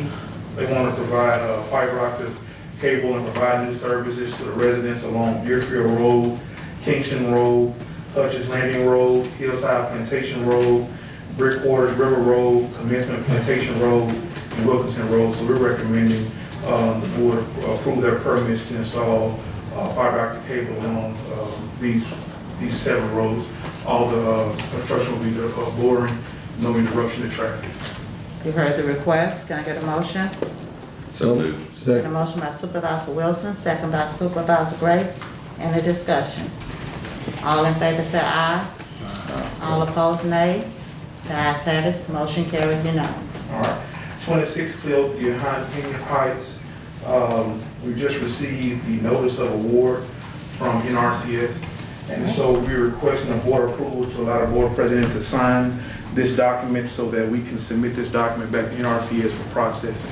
Once we receive, once this document is processed by NRCS, we should get the official okay to go ahead and complete the design for 26 Cleo's. I didn't even have to ask for a motion on that one, didn't you? Got a motion by Supervisor Gaines, second by Supervisor Gray. Any discussion? All in favor say aye. All opposed, nay. The ayes have it, motion carried unanimously. Okay, while we're on EWPs, EWP group number 4 that includes South Palestine Road, Liberty Road, Lansdowne Park Road, Prince Edition, Equipment Road, and Wisteria Lane. We're going to begin our process of surveying these sites. We anticipate it could take up to 4 weeks to perform the topographic survey. And what we'll do is our surveyor will be surveying on one site at a time, get that information generated so we can go ahead and start our design for those projects while he surveys another one. And just to be transparent, we will be necessarily have to request some sort of extension for this project because the December deadline is not a feasible deadline to get this project construction and closed out based on the current deadline. So we'll start the discussion then with NRCS, tell them where we're at. Yeah. So what we're gonna do is we'll just generate a projected schedule, yes, exactly how much of an extension we need, and then we'll coordinate it. Okay, great. Thank you for your transparency. I got a question, Madam Go ahead, President. Supervisor Gray. With what's going on with the increase and everything going on, is that gonna affect those EWP projects? Because the majority of them already have a set amount of money that they awarded us, and the materials and stuff done went up. Yeah, so that'll be part of the discussion with RCS, because additionally, when the project was awarded, those sites have, some sites we have doubled, maybe tripled in size since the project was initially laid. Yeah. So that'll be a part of that discussion as well. Okay. When we talk to NRCS. Okay. All right, and for the striping for Pine Ridge Road, Foster Man Road, and Steam Plant Road, we've completed that program form. So we're requesting the board's approval to have all board members sign the program form and allow IMS to submit that to state aid once all the signatures have been acquired. And what I'll do is, if I get approval, I'll forward it over to Ms. Dean and everybody can sign it, and I'll sign it and submit it to state aid. Once state aid approves that program form, then we can begin the design of striping those roads. Okay, great. You heard the request. So moved. Got a motion by Supervisor Gaines. Second. Second by Supervisor Gray. Any discussion? All in favor say aye. All opposed, nay. The ayes have it, motion carried unanimously. All right, another item is, a while back, we had some residents close to the Myrtle Drive area requesting, talking about the speeding along that road. And so one of the requests was an additional speed humps or some sort of traffic calming situation. So what we did was we were asked to do some sort of study to see if what we could do to try to slow the traffic in that area. And one thing that we found out was, based on the MUTCD manual, that we could install a three-way stop at the intersection of Myrtle Drive and Dogwood Drive. As long as we can install a three-way stop at that location, and that'll help the residents that are coming from Morgantown Road slow down once they're approaching Dogwood, and allow residents that's coming off Dogwood to be able to turn safely onto Myrtle Road. So we're requesting that we allow the road department to install 3-stop signs as well as 3-stop head signs along the. It's on the corner of Myrtle and Dogwood. And Dogwood. So moved. Yeah. Got a motion by Supervisor Gray, second by Supervisor Gaines. Any discussion? All in favor say aye. All opposed, nay. The ayes have it, motion carries unanimously. All right, and the last item I have is it time for the annual bridge inspection to be, awarded for the county? And so we're requesting the board's approval to allow IMS engineers to perform the bridge inspection for Adams County this year. And at the same time, we're requesting the board's approval to allow the board president to sign the board order that we'll send over to you. Okay, you heard the request. So moved. Got a motion by Supervisor Gray, Second. second by Supervisor Gaines. Any discussion? All in favor say aye. All opposed, nay. The ayes have it, motion carries unanimously. And that's it. We're just currently waiting on whenever the meeting is set up to talk about virtual flat project. Okay, Any thank you. questions, anything else, please? All right. What is that flat project? What is the deadline for the flat project? Say again. The deadline? I don't know, I'll be able to have a kickoff meeting. Okay, let me ask a question on this, the TAP. I know we talked about the TAP grant. Has anyone, have y'all decided if you all wanted to apply for that TAP grant? That includes sidewalks, lights. I know we don't do sidewalks in the county, but it's also including lighting that you can also file for that grant for. We do lighting in the county? You could probably, yeah, you could probably use it at like parks and stuff like that too. Oh, okay. When is, do you know what the deadline on that TAP grant is? I can check and verify for you. All right, check and find out on that TAP grant. Okay, thank you. Mr. Dollar? Well, he was on the EWPs, that group 2 EWPs that was Camo Construction guy, it won't be our deadline in December either. I mean, and JKS is not here today, but I don't know where they at, but anyhow, I need to get with them because we won't meet that deadline. So while we ask for extension for 4, we need to go ahead on 2, and then I guess 3 too. I mean, if 2 ain't gonna make it, 3 won't. So I just want to bring that before the board that, he said that, So 2 and 3 is not gonna make it. They haven't even been finalized approval with the NRCS. So JKS, and I'll email him or call him when I get back to the office and find out what's going on and why that, no one's representing them today, but I mean, that was something I had. Reason he was here too, for that, but, I'll find out, I guess, report back to the board at the next meeting. And I'll sign the notice to proceed for group 1. I'll finish group 1. I'll have it done. And we're gonna start at Johnson Circle first. That's fine. So, Madam President,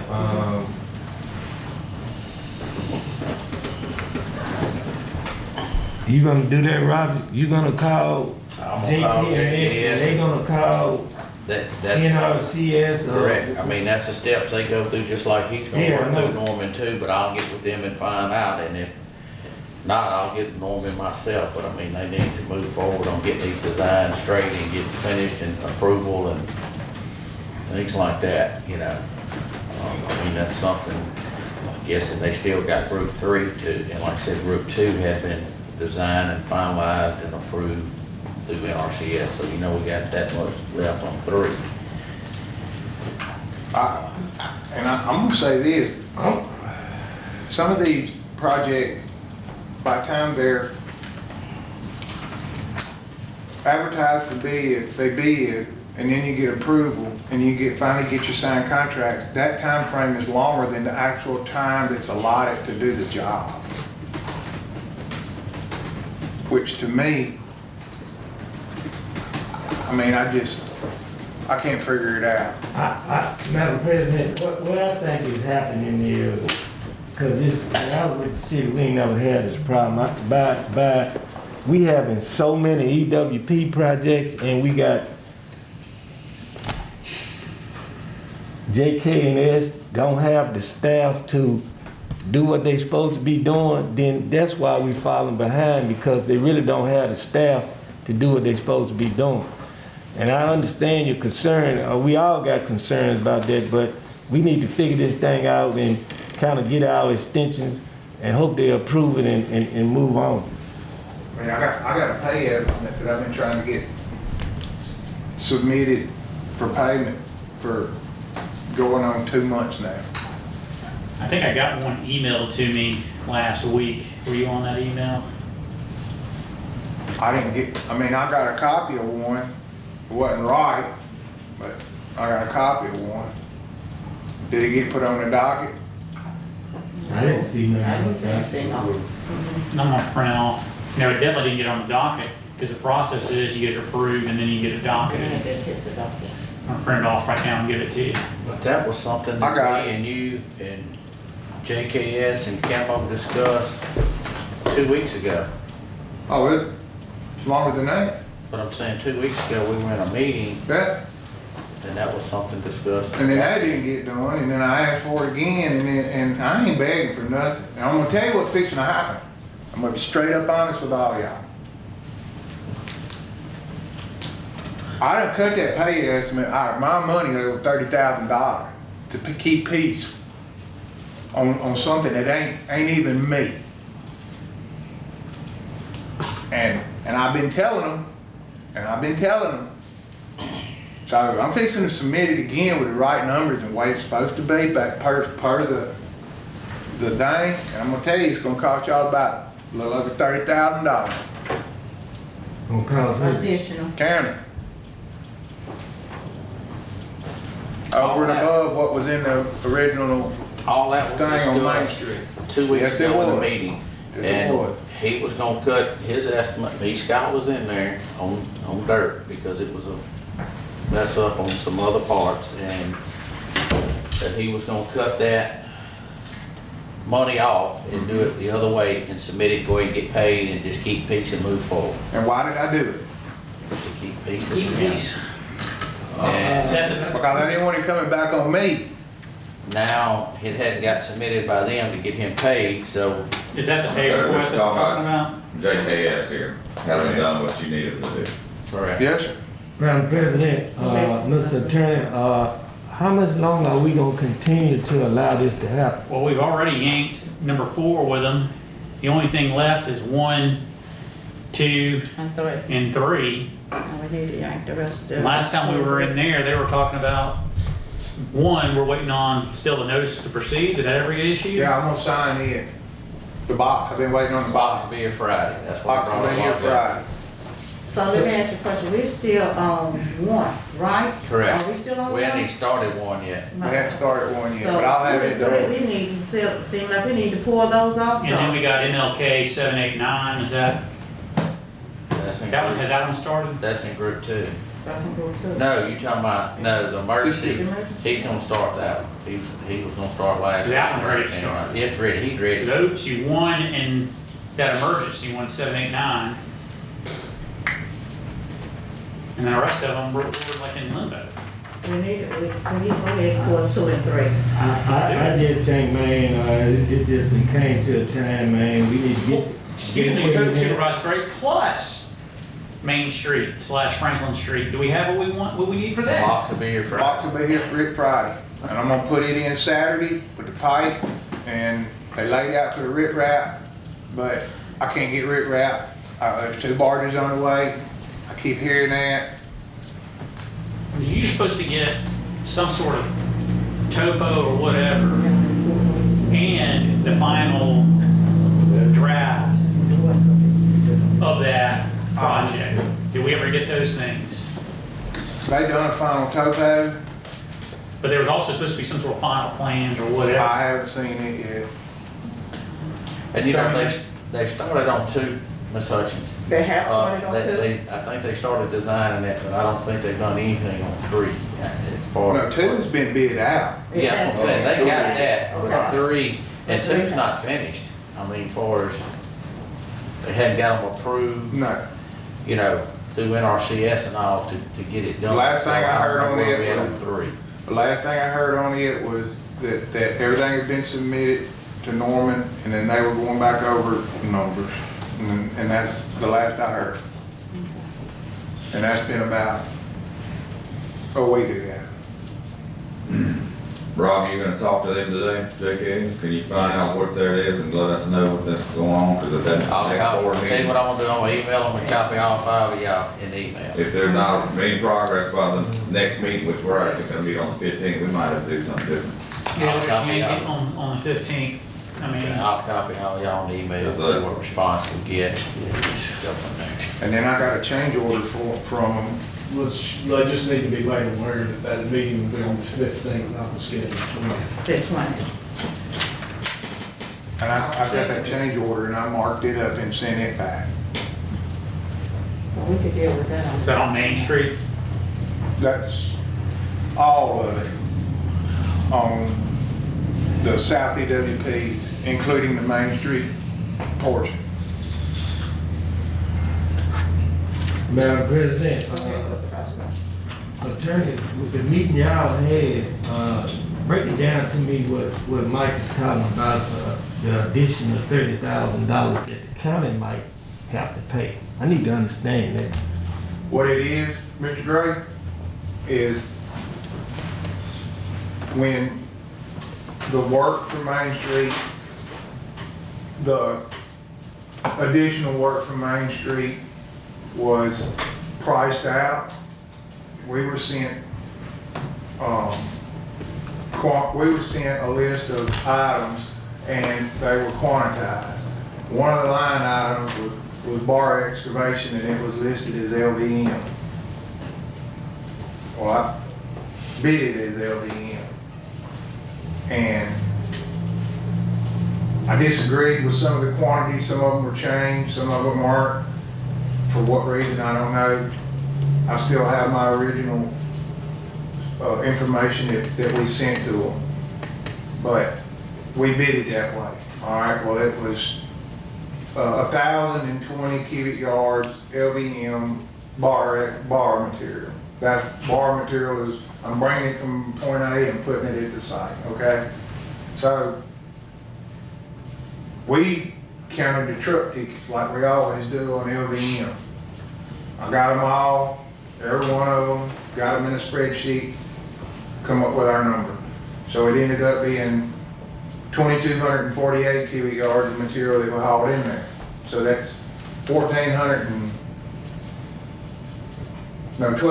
and some change material extra that was hauled in at $25 a yard. So that ends up, after you take the original number that they had out of it, over, it ends up being $30,700. But, And so we responsible for that? well, Basically, but in that meeting that we discussed, he was going to cover it, move forward. If it would've got submitted on the docket, got him paid and been finished, and JKS was gonna do that. is that what's in your, what I just gave you, is that the docket that's supposed to get? That's the one. It's an error I got it. in how you measure the quantities of, Who made the error? who made the error? Yeah. Either the engineer or the contractor made the error. Evidently, the I know contractor the just contractor said he saying he didn't make no error. So if the engineer made the error, so why are we responsible for the pay $30,000 when the engineer is making all these errors? Well, we can have a close determination and I can discuss the Okay. liability if you want to. And if they would've submitted, But I'm not telling we would've been out of that. If they would've went on and submitted what they were supposed to, the contractor was gonna keep peace, move forward, because. Well, why they didn't submit it? I don't know, I don't even know. I got an email, that's what I'm asking, because I got an email September 2nd. Brent's on He vacation. called me Thursday and said he was going on vacation. But we don't have nothing Who's on in vacation? line with Brent. We supposed to be dealing with Mr. Marlowe anyway. Well, is that what he's talking about? If it is, it's, we can But I get sit right approved so he there, can get Scott, paid and get I done. sit right there, and I told him that I'm not. Oh, yeah. And I said, I need this to happen. And it didn't happen. And then all of the other list of things that I asked about. And that, no. Mhm. Okay. Yes, The we had box to from Main wait Street? on the principal to come meet with us. Well, with the box from Main Street, I never did hear nothing back on it. I just took it upon myself and found the box and got it here. Madam President, we need to discuss this in executive session, because I don't know no way you do business like this in America. I'm telling you, I can't be doing business like this. I don't blame you. Well, and that's really where it got heated. was Especially when it's gonna contracts cost were the in. taxpayers an additional $30,000, which they shouldn't have to pay. So we'll deal with it and we'll figure it out. Yeah. I'm Okay. still willing to work. It's just the problem is Need somebody to work It's with. been 2 months and I got people I'm trying to pay and every time I submit a pay estimate, well, it's not in this format. Well, it's not, well, what do you want? Well, I finally got them to tell me what they wanted and I changed my stuff up. I spent all day. Okay. We're gonna handle this in executive session. We're gonna move on and handle this in executive session, okay? I understand, he's I frustrated, know he's he needs frustrated. money. Yeah, I totally agree. You know. So I think we got a pay estimate that probably, Yeah. And then if you he can said, understand that we can get it approved, get this guy at least paid. okay. And then you say you got something that the pay estimate is not even correct. So, let's move on. What else do we have there? Do we have any public comments? Chandler's here for executive session. He's gonna be an item to review. Well, Chandler, yours is not executive. Does it need to be in executive session, or is this something you can announce in regular session? Velocity, you can, okay, so it's some. Everybody knows that. Yeah, okay, go ahead. We got an item to be determined. An item to be determined also. You got the sheriff also. Yes, yeah. Are you want to speak? No, I thought you already spoke there. Wanted to thank President Hutchins for attending an important meeting with Governor Reeves, with Velocity, the company that has the optional Dowood property. It was a good meeting. The purpose of the meeting really, their CEO from England flew in on kind of special permit. As you know, it's pretty hard to fly internationally right now, and he was able to get a permit to come in and discuss really the company's background, what it plans to do, and how they plan on proceeding. It was a great meeting. Lots of attorneys there. I think we kidded the governor when we walked in with 3 bond lawyers that it's an important meeting, and he quipped that it also looks very expensive. My feelings were greatly hurt, as I told Chandler. But it was overall really solid meeting, and I believe they got accomplished. The main purpose was from a financing standpoint for them, on the state side of things, was to collect multiple years of bond allocation under the tax-free bond deal, which is a state issue, and it's not, it gets highly complicated along those lines, but basically they agreed to do that and to move forward. But it's a huge opportunity for us if the project continues to make, and it looks like that it continues to make. And so we're excited about it, and the overall benefit back out to the county, as you're talking roughly over $1 billion worth of CapEx into the site. I was hoping to have the video with us today that they shared with the governor, and it didn't come in. It's just phones messing up in here, and mine has been. Yes. Is not doing well up in here. So anyway, the overall very good meeting, good project. All of this, they're publicly traded, and so a lot of it is in their public disclosure on their forms, and so we don't have to be as cloak and dagger on this, because their information is normally shared at their as a public record for their shareholders. So excited about it. As you know, that green fuels is something that is not going away. And I know being down here in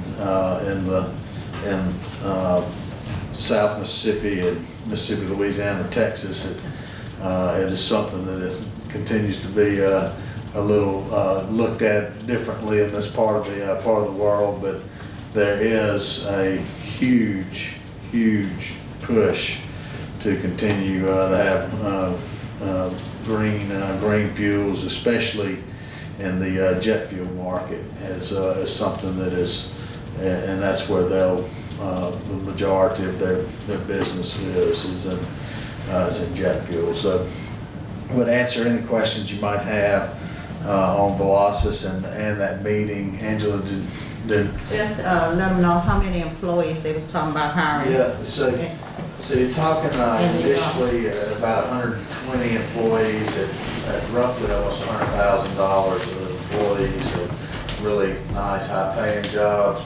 The indirect side of that, they estimate anywhere from 300 to 400 on the indirect side, meaning the amount of timber and everything and biomass that they'll consume should be tremendous. Talking roughly anywhere from 120 to 140 trucks a day is what will necessary to feed the facility, and so it's a good project. So you know, I told Angela and Scott and this that for every $100 million that hits the ground, roughly, even after all your tax abatements, everything that comes out, the county's portion or net back out is roughly about $300,000. So you're looking at $1 billion facility, you're looking at roughly almost $3 million in taxes, and so as that goes up and down, and so it's a huge benefit to the county. So we're keeping our fingers crossed and that they continue to maneuver the green fuels market successfully. Now, President, is there a time frame? Yeah, so,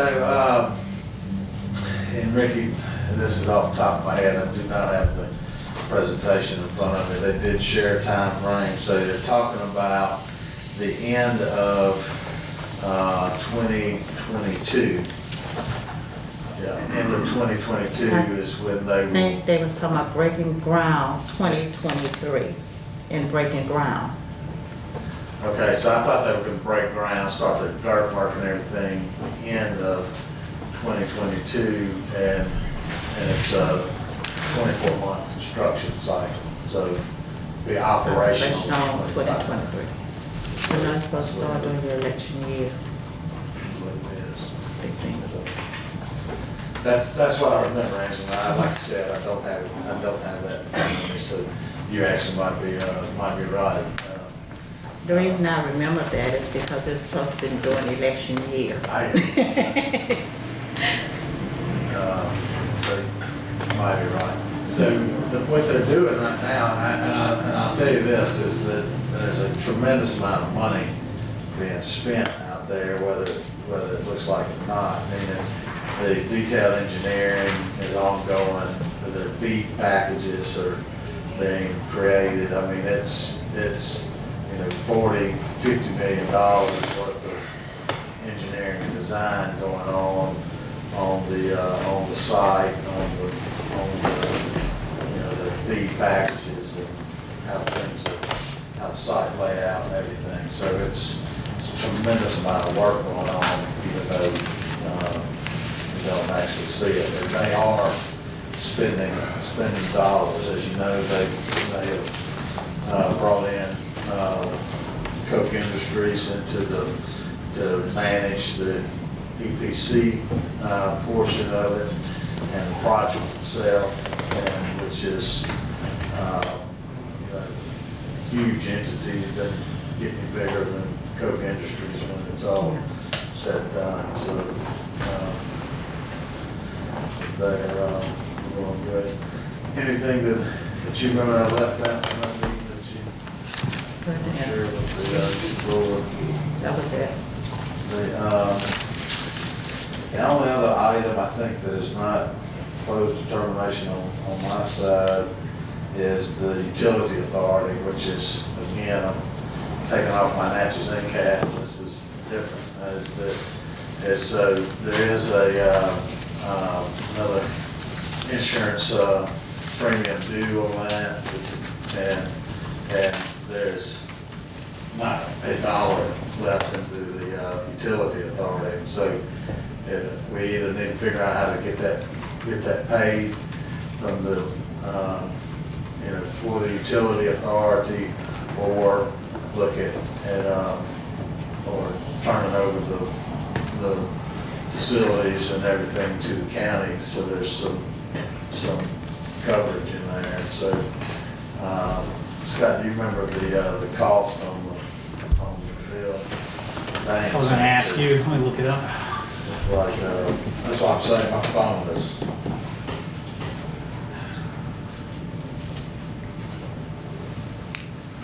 Not doing good, is what I'm telling you. Upgrade. It's probably the area in that too. It is. It's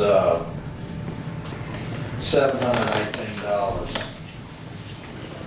That's what the is that, and that's supposed to be a monthly installment. Yeah.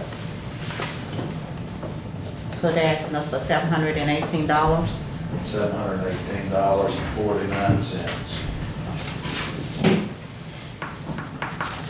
All right, you all heard the request. Can I get a motion? So moved. Got a motion by Supervisor Middleton. Can I get a second? Second. Second by Supervisor Gray. Any discussion? All in favor, say aye. All opposed, nay. The ayes have it, motion carried unanimously. You have anything else? Just the two items, there's two items to be determined. One is economic development update on project activity. The other one is regarding the lease, the purchase of county property, which is on the IP property. Okay. All right. Thank you. All right, Sheriff.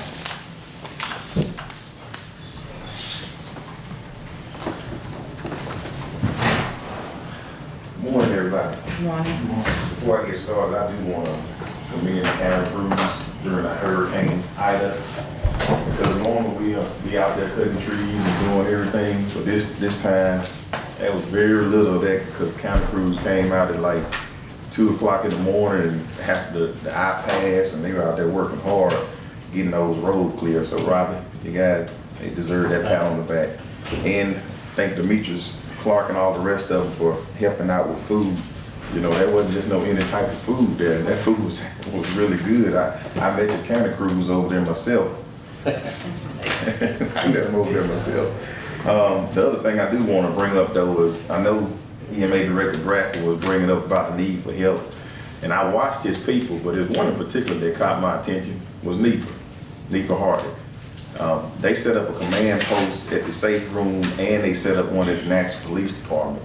And she worked all night with her 2 kids on a cart in the police office. Those kids were at work as long as she was at work. And I think stuff like that deserves to be noticed and recognized. And I don't know what she's at or whether she's listening, but I just want to commend her for taking her own kids out their own bed and sleeping them on carts at the police department while she's trying to help others. That just shows you what kind of people you have in this community and the heart they have for it. The first thing I want to do is get this part out of the way. I do have 2 people that I terminated, 2 deputies that I had to let go, and 1 jailer resigned. So I'm sure they sent you the names. If not, I'll make sure you get them. They hadn't, I'll make sure they get off the road. But I do have 2 that you should have paperwork up there for new hires as well. Supervisor. I have 3, Sheriff. One of them gonna be eliminated because he's related to me. Okay, all right. Can't do it. Aaron Wesley, starting salary $16.01 an hour, that's $33,380 a year. And the other one is Alexis Bass, same starting salary, $16.01 an hour, $33,380 a year.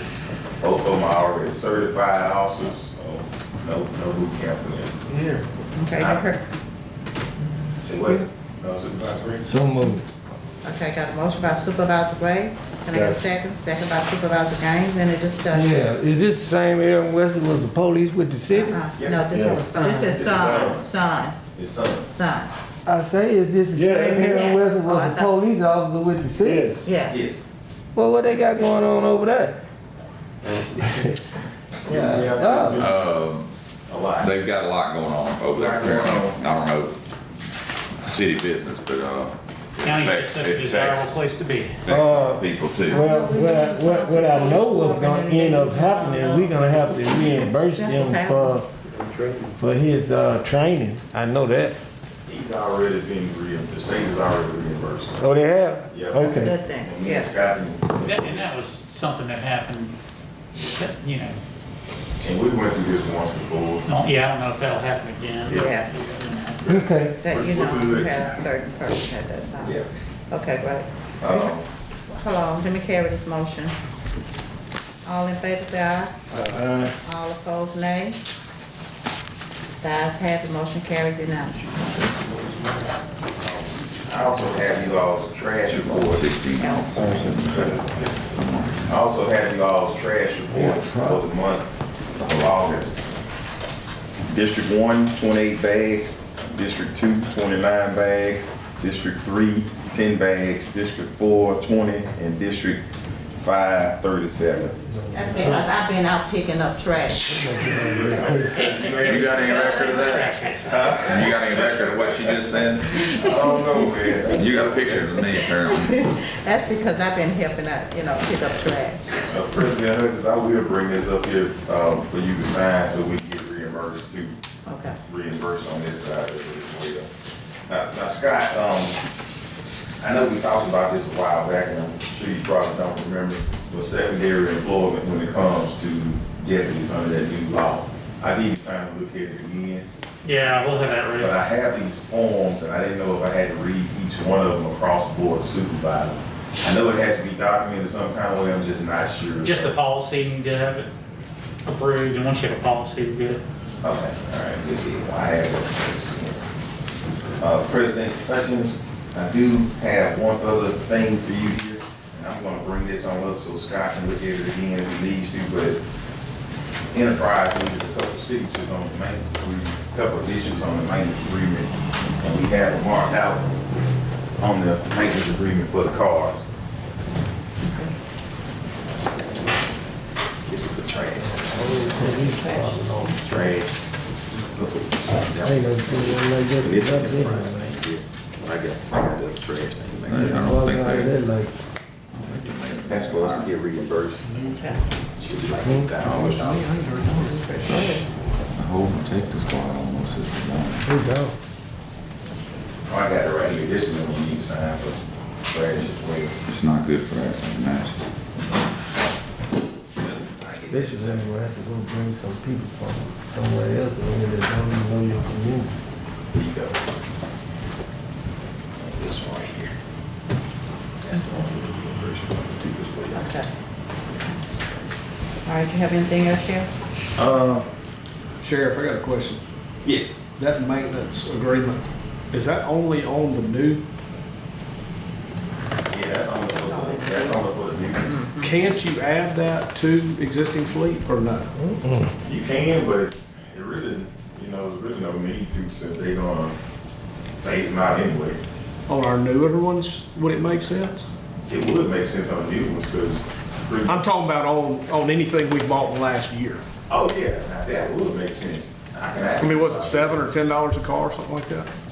I think it's, Something like that. it's not that much, yeah, I can I ask. want to look into that. We'll see if they'll do it. But, Yeah, I'll ask them about that, but it's. well, and also we can see how it works too. I don't know how much maintenance the new car's gonna need. I mean, I think after they come off the lease, I think you can continue that maintenance But I would be interested to see if we can put that maintenance plan on, something we plan on keeping, a couple more years. Enterprise's goal is to get all your, you basically never get off of any of your leases, have them all leased, have them rotating on an annual basis. Yeah, and I guess the main goal, and I can see where it should say that, especially seeing some of the bids that came through, so. Well, you look at like Pearl River that they did it, they basically get new vehicles every year and they get paid $6,800. Yep. So that's what they want to try to get the county on. The only other thing I had is Supervisor Gray, you brought up cameras in the county. If you guys and ladies are going to look at cameras, I would strongly suggest Project Nova. We have already met with a lot of people out in the county who are willing to let us use their Wi-Fi to tap into, especially out there in Morgantown on Murder Drive, which needs it more than anybody right now with what's going on out there. You got two houses out there. That's our main issue, and we are coming down as heavy as we can to get those people peace. But it's hard when you have what's going on nationwide happening here as well. People don't want to bring this up because they don't want the stigma. They don't want to say that their community has gangs. But if you don't believe your community has gangs, you need to take your blinders off, because every community has gang issues. Whether it's small neighborhood gangs or whether it's the larger ones that you see in California where they have guns and they all kill. So I will commend you all for even taking a step forward trying to get that in the county, because that would help law enforcement so much. Right now we have been encouraging the citizens to get cameras on their homes, and you all won't believe the ones who've done that, how much that has helped us with cases. Because people, they're intimidated. Nobody want to go sit in the jury and look across at this individual that's on trial and then his people staring you down. That's why we have so many people in the courthouse, Supervisor Wilson, we have them watching for that. If we see you staring somebody down in a jury box, we're going to escort you out the courtroom and we're going to take you on across the street, bottom line. And you have to do that to show the citizens that we have their back, and so they won't be intimidated on these jurors. But that's one thing that's not just happening here, it's happening everywhere, where they're infiltrating they're going to these courtrooms and doing different things to get to the jurors, to get some of the cases overturned or mistrial. So you all are considering that. I hope that you look at Project NOLA, and the main reason we're pushing Project NOLA is because Project NOLA is manned. That other system that you've seen put in place across town, it is not manned. You have to go in there and look at the cameras itself, and as of right now, that system is down because it's been hacked and held. It's being held right now. Project NOLA had their own team in place where if something like that would have happened, they'd be able to deal with that on their own. And they actually call us when they see stuff developing. So I'll just ask you all, keep considering that, think hard on that, and I hope that we can at least get 7 or 8 cameras in the county in different locations to a minimum, and you'll be amazed at what that'll help us with law enforcement wise. That's all I have. Our current video was hacked. Say it again. The current video we had is hacked. The one we have, the one in a certain location, I have to tell you about it because I don't want the people to know that it's down. But it's hacked and it's been down for a minute now. Now the one that's in Holiday Apartments, like clockwork. And if you notice, you really hadn't seen too many incidents in Holiday Apartments. And that's because they know they are being watched, they're being surveilled. And truth be told, a lot of that element has moved out of there because of that. And you go over there now, Holiday Apartments is pretty diverse now. You got black, white, Mexican, Hispanic, you got some of everybody over there now. It has really changed the makeup of that whole apartment complex. So I'm just saying, if you guys, ladies, decide to embark on something with a camera system, please let me Project NOLA. We love working. Madam President. Go ahead. I know we waiting on the rescue money to figure out what we can use it for and all that kind of stuff, but I just don't think we need to sit back and wait on no rescue money when it comes to saving our citizens' lives. Sheriff, you need to find out what it's gonna cost us to put cameras in 4 or 5 of those areas and get back with us. And I think we need to do it immediately, man, because we got people that actually are terrified in these areas. And it's sickening that they got to live like that. So, I mean, as a board of supervisors, we need to figure out a way to try to make it safe for them. And the only way we gonna do that is install those cameras. The cameras he talking about. And I'll get that to you because we had actually already inquired about it before you brought it up. We were already looking at it, to bring it to the board to ask you all to do this in these hotspot areas. So we won't be relying on the citizens so heavily. What's going to tell us what's going on? We may monitor and see it and we can get it before it happens. Sheriff, do you want to bring up about this ban? I got a letter from Ms. Mary Kay about a ban that you all want to purchase. Yes. Okay. The youth court had a ban that they weren't utilizing over there, and we really could utilize that ban heavily in what we do at the sheriff's office. But in order for us to get it, we need to be able to spend $180, I think, out of our budget to buy it from youth court. It's $196.04. And I'm asking the board for approval for us to pay that $196 to get to the ban. You heard the request. That's the cheapest thing that you all have purchased. Good luck. Got a motion by Supervisor Gaines, second by Supervisor Gray. Any discussion? All in favor say aye. Some discussion. No, I just say thank you for bringing that up because I forgot about it. Okay, all opposed, nay. The ayes have it, motion carried, Thank you, Sheriff. Thank you. All right. I think that's all we have out there. Any public comments? No public comments? Coming to the table, Supervisor Gray. Yes, Madam President, Mr. Attorney, me and you discussed this election commissioner problem we have over there, and I see you sent an email out. I think you should send an email out to each and every one of those individuals over there. Yes, sir. I'll forward it to him immediately. What happened was people that refused to serve on the, what is that? Jury duty. Jury duty, they taking them off the voters roll, and I think that's illegal. And I don't know how y'all gonna handle y'all district, but I'm gonna recommend them give me a copy of everybody they done took off the voters roll and make sure that they put them back on there. Who did that? You say you gonna deal with the Myrtle Drive deal? Okay. My apologies, Supervisor Gray, I know. Yeah, I gotta go to a meeting over there Monday, and they gonna go off on me, but that's all right. You want me to come there and apologize? No, that ain't gonna work. Time clock, where are we at with the time clocks? They ordered? They ready to install? Well, they're included in 22 budget. All right. As a matter of fact, I spoke with Jill with Delta, and she's gonna, we had a contract thing, but she's gonna go over it today to look, because when I called, I wanted to make sure that they had everything included before I add to it. But I spoke to Jill this morning on the time clock deal. Okay, thank you, ma'am. Next, I got several calls about this curfew deal, and I was kind of confused. So,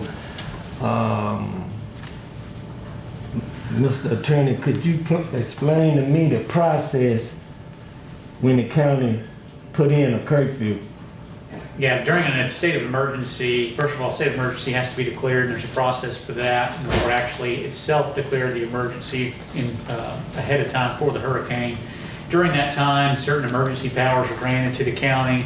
Certain private works that ordinarily couldn't be done can be done, as well as ordinances can be enacted without the normal process of doing an ordinance, including setting curfew. There is a process for it, and I hate to misspeak on the, because I am shooting from the top of my head, but I believe what you would do is you'd have this board draft an ordinance and file it with the clerk, and then it's enacted during that state of emergency. So I think that's the process that would be, that you need to be done on it. We can send out a memo and make sure that we're on the same page with everybody about what we do during the state of emergency. I also talked to Mr. Bradford on that too. When you first, I asked Mr. Bradford about that too. we did declare a state of emergency. He did come in, he asked that. Absolutely declared one, Yeah, that's right. Yeah, he Absolutely absolutely, right. so once he declared that state of emergency, a curfew could be set. It can be set, there's still a process that this board is the one that actually sets the curfew, not Right. official. I think that was the question that Supervisor Gray was asking about. He's absolutely right, he did the right thing having it declared, you know, we have emergency powers during that time, but there is a process that you do Should have to taken. instill curfew.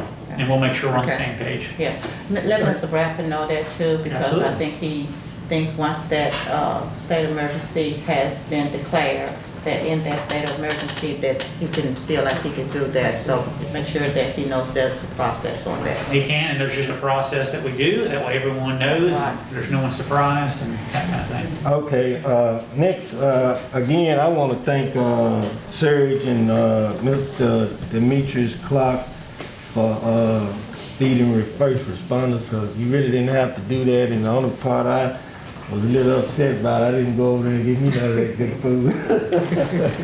And also thank President Hutchins and Alderman Bridgewater for doing the same thing. And I just want to say that I read an article in the newspaper, which the Colonel Lee put in the newspaper. I'm seeing COVID kill more people than ever. And in the month of August, we had 22 people to die from COVID. So I just want to encourage people to go out there and please get vaccinated. It's very important that you go out there and get vaccinated. Not only that you're going to save your life, but you're going to save other people. And if you're inside, please social distance and do everything you can to keep yourself safe. Last, let's get long and long. My sympathy goes out to the Ivory family, the Berry family, the Davis family, the Smith family, the Gooden family, the Watson family, the Jones family, the Colenberry family, the Costin family, the Anderson family, the Thompson family, the Washington family, the Whitley family, the McNeil family, the Johnson family, the Kane family, and the Chapman family lost a daddy and a son in a house fire out there. In the Dobbins family, the Lyles family, in the Smith family, the Gooden family, and the Wesley family. And again, I say my sympathy goes out to the Wallace family. Miss Francis was a very, very nice individual, and she had the best interests of Natchez and Adams County in her heart. And you talking about somebody with volunteer, that's one person with volunteer to do anything she could for Natchez and Adams County. And that concludes my report. Okay, thank you, Supervisor Gray. Supervisor Miller. Yes, ma'am. Mr. Slover and I have been talking over the last couple of weeks. He had reached out to the landowners at Robbins Lake area trying to get right away for us to start that project. He has gotten in touch with 3. The reason I did step out is because I received a call from the 4th that we've been trying to get in touch with. So looks like we're headed in the right direction to get that going pretty quick. Also on Friday, I went by Scott's office and we made a phone call to Joey Furr with JFDS Engineering. That was the guy who did the original plans for the recreation on the ball fields when the ILA was in place. So I do have a copy of that here, and when we were talking about doing our bond, we had talked about Chester Willis Field and the girls softball complex. So if I'm not mistaken, Scott, when we left it with him, what was the next step that we needed to do with him to move forward?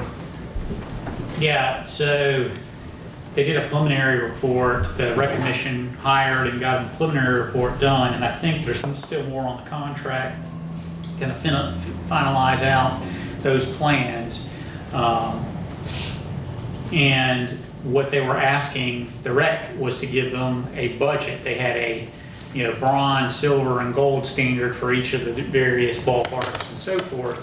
And that's when the county came back and asked the city, well, where do y'all want to, what's the funding level? And it never seemed to get any decisions on that. And so that contract, if I'm not mistaken, we still can say we want the gold on, or the bronze, or whatever we want on the 2 parks that we actually own and want to do with it. I say own, one of them we don't own, but we talk about doing the softball and the Liberty Park.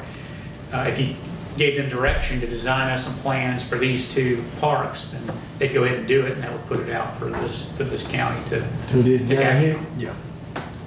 It's done a lot of the work that y'all had done, what, 3 years ago probably? And I know for Liberty Park, from where the wreck was standing, they wanted that to really be the, big area, just a big shining star, I guess, in all the ballparks, because there's not a lot of those type of park. Most people are doing the younger age children parks. That's where a lot of the travel ball is. But this would be a really good, you can make it, and it's in a classic field, so you could really get it back up to snuff, get it really nice, and then talk to Alcorn and Co-Lin and start having games there, along with Cathedral and high school. They play there as well. I know there's a lot of talk about that. So that's something that the board wants to do. You just give them direction to design these parks, do it in the silver, bronze, or gold standard, whatever one you want.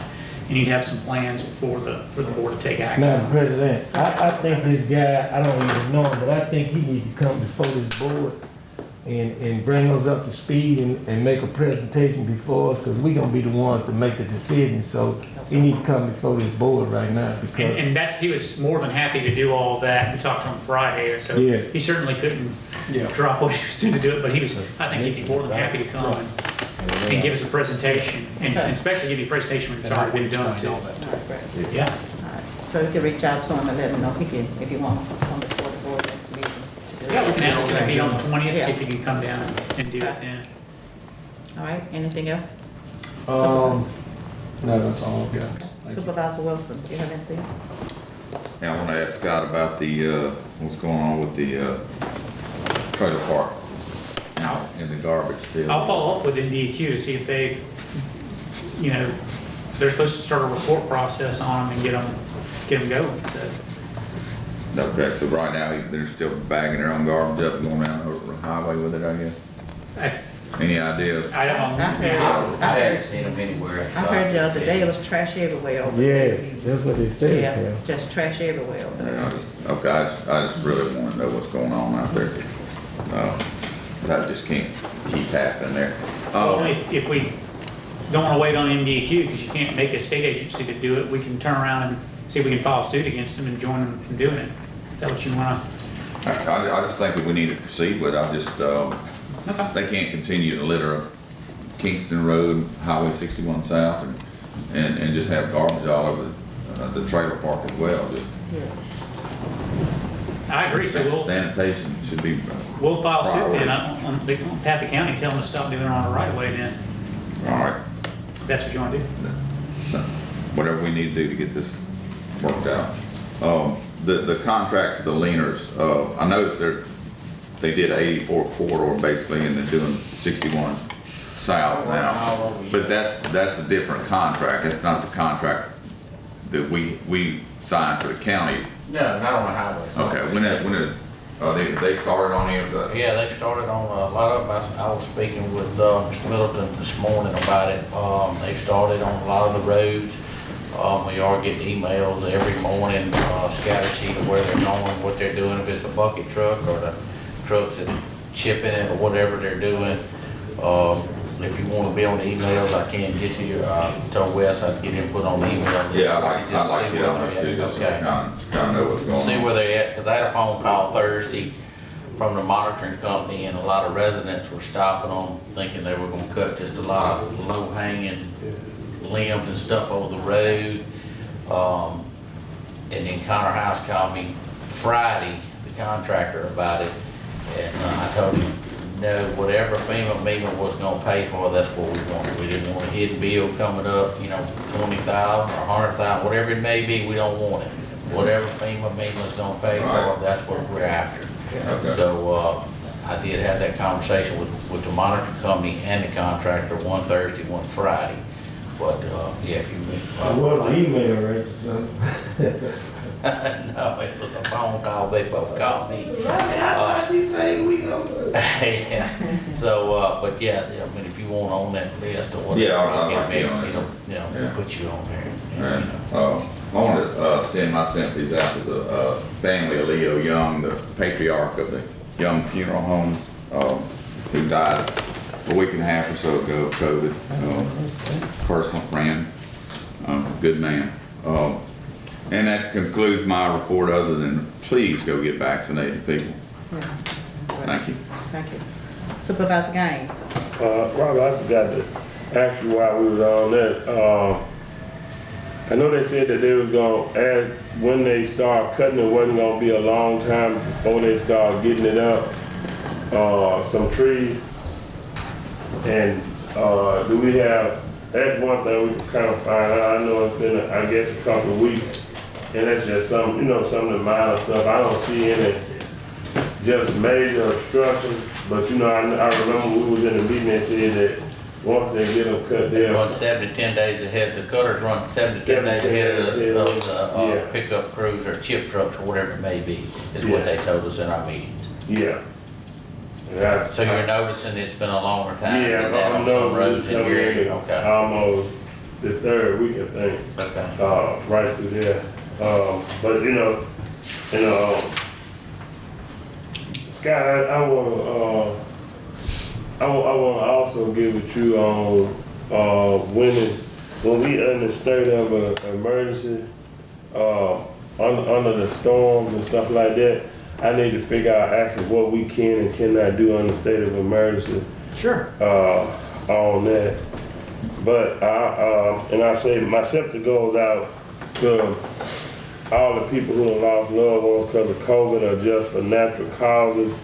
But I will say be careful, people. And, I know it's a lot of people against vaccinations and, because I got basically I can't say it was nasty, but I think it's kind of smart email not to get them like that, kind of demanding you what to do and what not to do when it comes to that. But you ought to, when it comes to that, but vaccination proves to save people's lives, and as many people as can get vaccinated, and try to stay safe. Do your best to stay safe and stay social distance, because this Delta variant is killing more than the regular COVID-19 did. And I also read 2 days ago they got another strand that came out. It was Lima nonus mu. So just people be careful, and that concludes my report. Okay, thank you, Supervisor Gaines. All right, Ms. Brandy Lewis, Chancery Clerk. Yes, ma'am. I have a couple of items. I need to have the sheriff's meal report for August spread across the minutes, please.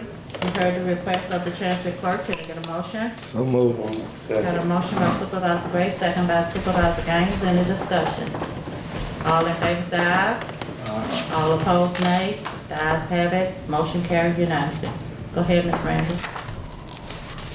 We also have the September bond renewals. We have Brittany Dennard, Lachey Riley, Denise Bell, Tracy Davis, and Keisha Green, and need to have that spread across the minutes, please.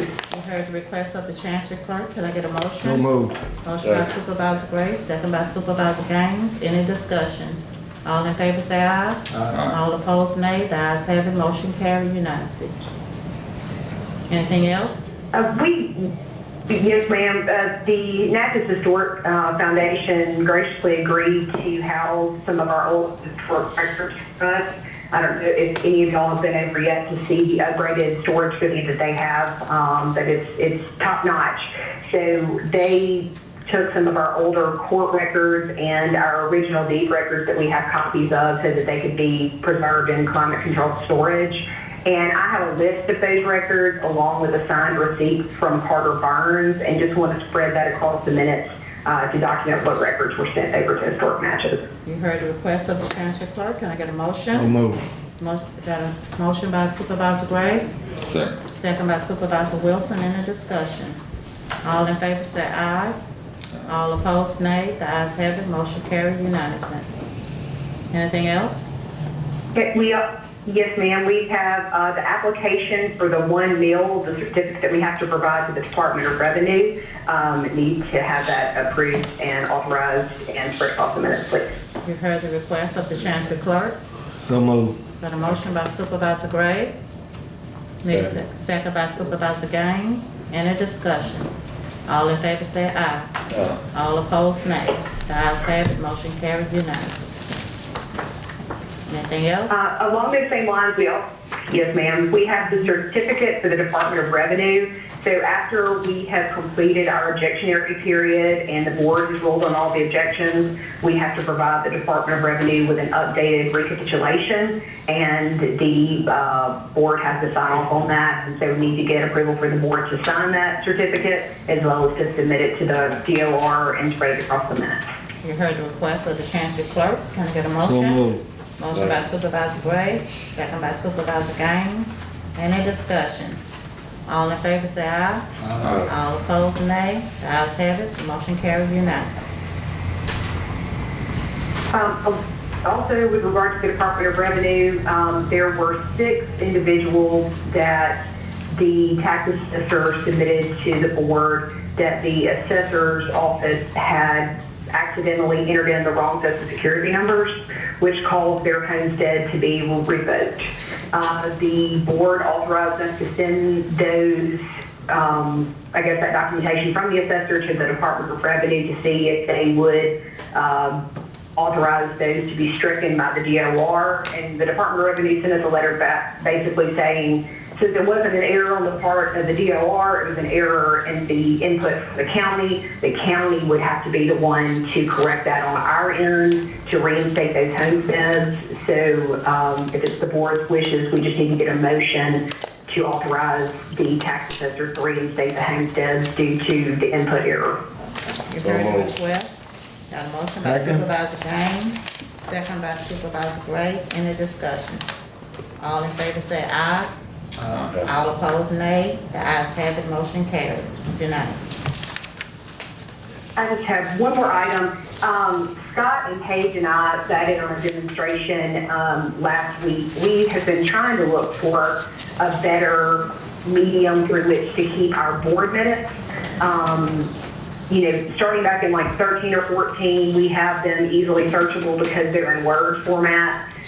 Going back behind that, unfortunately, they're hard to query, and we have to actually go to the books to search for any references that the board needs us to search or that the public needs for us to search. So I met with this gentleman at our conference. He actually used to work for Delta for 15 years and wrote most of their programs. He's now out on his own, and he has a board package that will allow us to scan our old board minutes into his program, and they'll actually be searchable. So he does something called an OCR, which allows us to even be able to query within the exhibits to the minutes, which would be huge for us to be able to search them that way. It would be certainly much more efficient. And, with a keystroke, we could search all the minutes all the way back once we get them scanned in. It would also, with the board's blessing, allow us to eliminate the books and keeping the books, because if we're going to be in compliance with the archives and history structures that we have to keep in compliance with, the records, the minutes themselves have to be indexed and maintained in a way that they are easily searchable. So this would be the way that we could do away with the books, which are costing us about $300 to $400 per book, and that includes the book and the paper. So the program itself is a one-time payment of $13,000.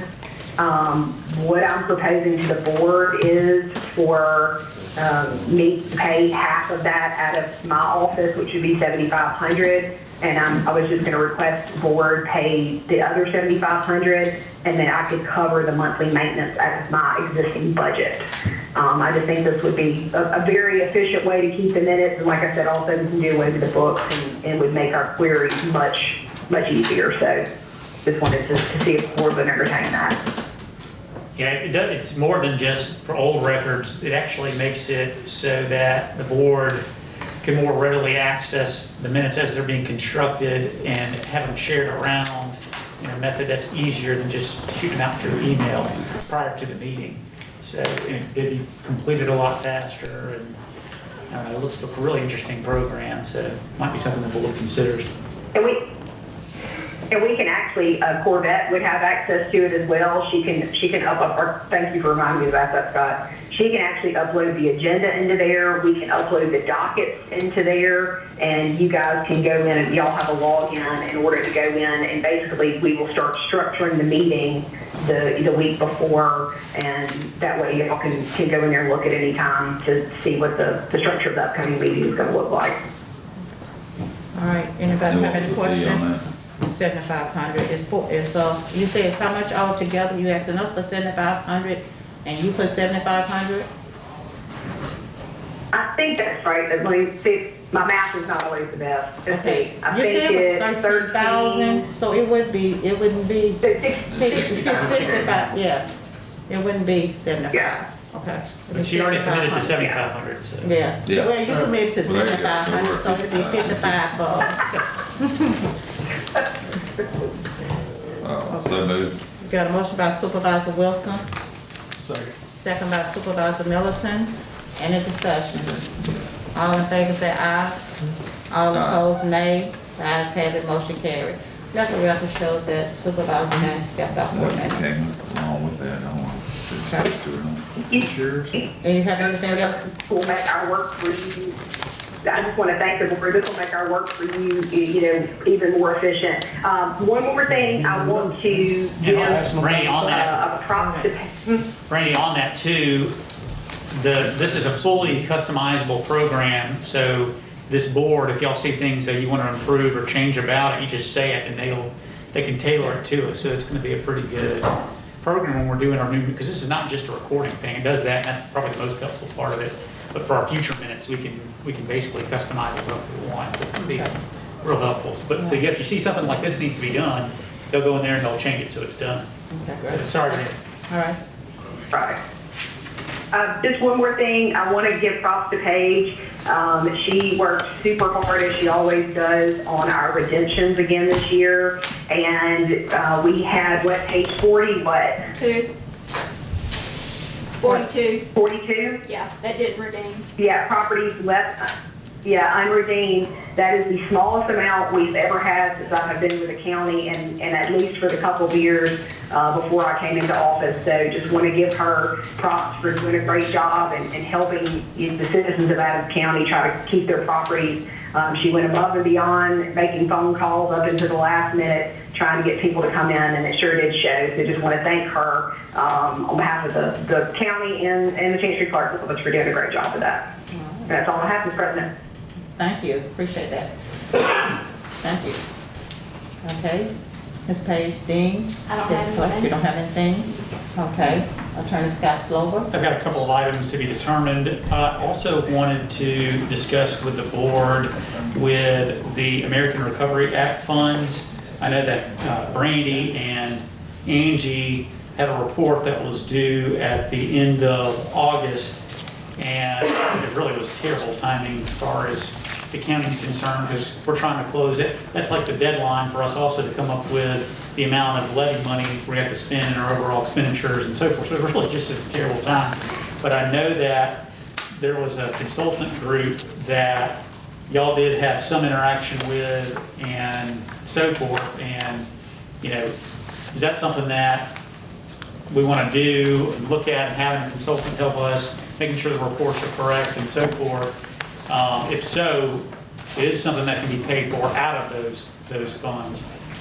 It sure would seem to me like a nice investment, because I'd rather us, not lose this money or not get any money clawed back. I know that there's going to be, there's a big part of this funding is with the auditors, so there's going to be a lot of auditors out there trying to make sure they get money paid back to the federal government. So again, certainly it might be something that we consider doing or what. And I don't know, I feel like Angie and Randy like the consultant. I didn't talk to them very much, so I can't tell you how good they are or whatever, but I felt like they were helpful. you all heard. Do you have any questions? Something we want to do, look at, letting them Madam consult. President, who are they? Because we done had a couple people come before our board trying to do that, right? There's a couple people, I think the two that I'm aware of, the one that actually helped us was that Watkins Eager. We got connected to him because of the lobbying situation and the strict deadline that we had. But those are the ones that, it's like a law firm that they build their hourly rate and so forth. That's the ones that, I think that Brian Smith is his name, and that's the one that helped Angie and Brandy. Are you just telling us this, or you want us to consider them? That's what I'm saying. If Angie and Brandy thought that he was good and knowledgeable, then that sounds like a, good thing to do. Did they even give us a price on? Yeah, I've got their pricing.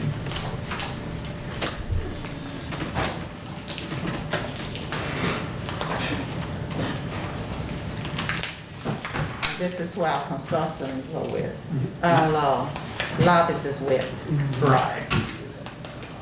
They're from.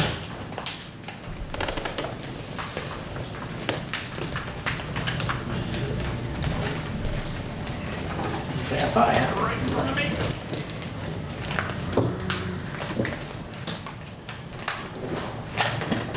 While you looking for it, Scott, I don't have no problem with people helping us do this, but I just think we need to weigh our options and check with both of them, because one might be one price, another one might be another price, and the other group did have people work with the state auditor's office and all that too, so we don't need to jump on the first little thing somebody tell us. We just want to make sure that we're getting the best buck for our money.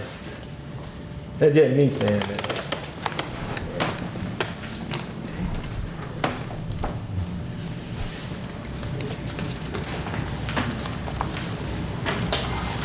Their prices are $250 an hour and $240 an hour. $250? An hour and $240. They are an adequately funded firm, so if they screw up and you sue them, they'll be deep pockets, okay? Like our insurance company, we use Travelers, not always the cheapest insurance company, because at the end of the day, if we get sued, we want to make sure we get paid, you know what I'm saying? And how long do we have before we can determine this? Do we have a deadline on this? We don't have a deadline, because they extended I can bring it back up at the next, not September 15th, but at the 20th meeting. Okay, is this something we want to take under advisement for right now? Yes. Let's take this under advisement, bring it back up. Explore our options. Okay. Anything else? Just items to be determined. Okay. All right, County Administrator, Ann King. Yes. I do have 2 appropriation requests, but can I just hold this until the budget meeting, or discuss it now? If you want, you could discuss it, so we could put it in the budget. Okay. Well, the first one is from Natchez Children's Services, and they did do a presentation maybe a couple of months ago, but their request is for $15,000. I did go back into history, and I saw where at one point the county was giving them $5,000. That's what we always gave them, so if you all wanna go with the 5,000, I need a motion. And then they stopped requesting it. That's Right, when we they stopped stopped doing it. requesting it. So moved. Got a motion by Supervisor Gray to go with the 5,000. Need a second? Second. Second by Supervisor Middleton. Any discussion? All in favor say aye. All opposed nay. The ayes have it. Motion carried unanimously. Okay, and the second one is from GMSS, and it's a donation for homeless. It's a domestic violence shelter. What And is GMSS? SS. What was those? Is there? Is that the one from, It's from Denise Smith Lawless. Yeah. She's the founder. And I guess she started this program in 2019. She doesn't have a specific amount that she's requesting. But she said, you know, based on the letter, that they help out for people who are being domestic violence. And she have to provide food, and this is basically on donations. What are donations? Oh, okay, that wouldn't be put in the budget, that's not appropriations. No, she wanted an appropriation. She wanted, okay. So I have to check to see if it's, Yeah, just check it out, Can't Scott. even do if it's that. illegal or not. Yeah. I don't know off the top of my head. Okay. As you know, we can only give money if we have specific legislative authority to give money. Right. Just check it out, man, because I know that she sent me that same letter when I was president, and she sent it after the time when we was doing appropriations, so I don't know about the other one, but I know she got the place where she feed homeless people. And I think they could come in and get a shower, whatever the case might be, man, but just check it out. Okay, you have anything else? Yes, I do have this is a modification for the next fiscal year from Core Civic Prison, where they put in a request where they have been approved for supplies for the 21-22 year in the amount of $4,148,386, and that's just for supplies. Then this is no cost to the county, it's just their modification. Okay, is there something you see? Yeah, we're just middlemen, but we'll put it across the mess. And we also have a modification of contract for this fiscal year that ends August the 31st, where they receive additional funds in the amount of $4,442,996 to cover out this fiscal year. And it's for the purpose of this is for bedding inmates. All right, you heard the request of the county administrator. You heard the request of the county administrator. Got a motion by Supervisor Gray. Can I get a second? Second. Second by Supervisor Wilson. Any discussion? All in favor say aye. All opposed nay. The ayes have it, motion carried unanimously. Anything else? That's all I have. That's all you have? Yes. Okay. Madam President, for the Justice Court clerks, you want to try to handle those interviews? Yeah, we can do those probably Thursday. If we can set up something for Thursday. Is anybody available for Thursday? What is Thursday anyway? Is we gonna be here? Well, I think we come back that Wednesday. You come back that Wednesday, you come back tomorrow. You leave today, you come back tomorrow. Okay. Okay. Yeah. So you have another, okay. So is Thursday okay with everyone? Is everyone available for Thursday? What time? Let me see if I have No, to. yeah. I don't know what I'm gonna do today. You be on the phone, somebody, we gotta get told what's going on over there. Let's say Thursday around about 10, 9. Is that okay with everyone? To get it done early and get out of here? How many applicants on I think there's about 4. Thursday at 9 o'clock? Yes. How many jobs? One night. One job? One job, because we can't fill that over here. One job. Is that okay for everyone? Okay, Thursday at 9. Okay. We'll set up some interviews then. Okay. Do you know how many applications or anything about I that? think it's about 4, I'm not sure. But we'll just check with Quebec, she has. Okay. All right. County Administrator, Angie King? Yes, I need to, in the absence of the purchasing clerk, she asked that I split across the credit cards for the month of July. Okay, you heard the request of the purchasing clerk. Can I get a motion? So moved. Got a motion by Second. Supervisor Wilson, second by Supervisor Gray. Any discussion? All in favor say aye. All opposed nay. The ayes have it, motion carried. That's all you have? That's all I have. Okay. All right, I have here, it's 2, 3 new hires, and this is with the telecommunication. It's gonna be 2. It's 2, okay, because there's one on the back of here Is that not a new hire? That's a pay increase, that's a pay change?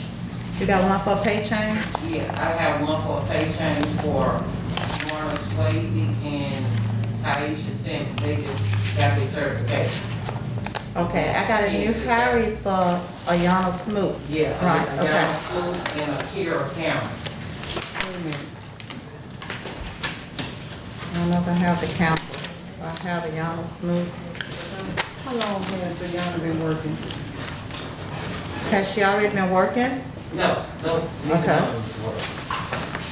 Well, you have, Okay. Swayze is a, I don't have a number one new hire paperwork, so we can only do this one today. Okay. Ayana Smoot, a new hire, hourly rate, $10, annual, $20,800. Can I get a motion? so moved. Got a motion by Supervisor Gray, second by Supervisor Gaines. Any discussion? All in favor say aye. All opposed, nay. The ayes have it, motion carried unanimously. On the next one is Marlo Swayze and Tiasha Simmons. These are pay changes, and they are $11, both of them, an hour, $22,880 annual. Can I get a motion? So moved. Got a motion by Supervisor Gray. Second.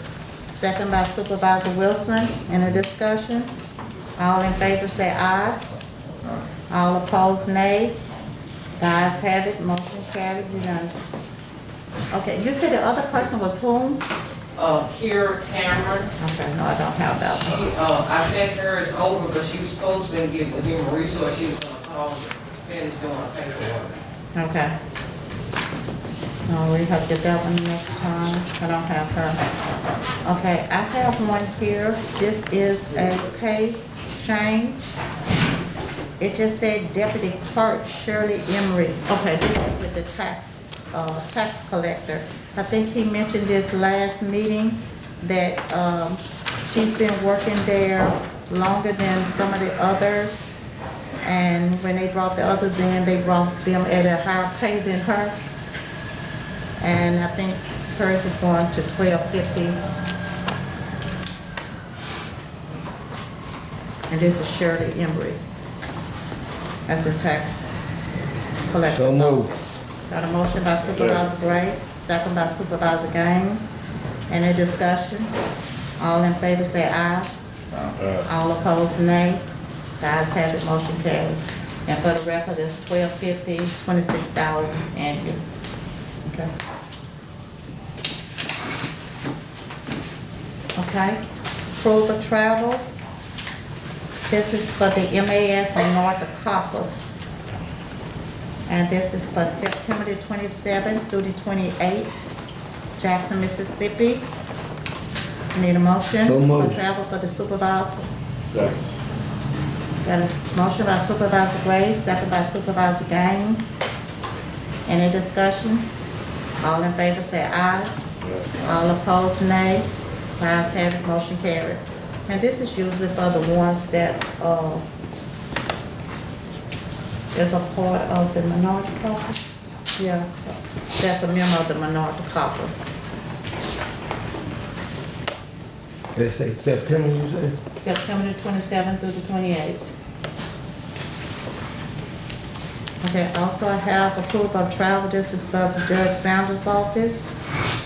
This is for the MADCP conference. It's for Judge Sanders, Ms. Flavors Wally, Donald Connor, Sharon Johnson, Robert Starks, Tim Baylock. He's the defense attorney for the drug court. Okay. Melvin Davis. I'm not justifying, I'm just telling you why they probably put him on the list. They have an annual conference for drug court. Yeah. Yeah. Brittany. I want you telling me. Brittany. You just look like Bingham. you're, Brittany Bingham.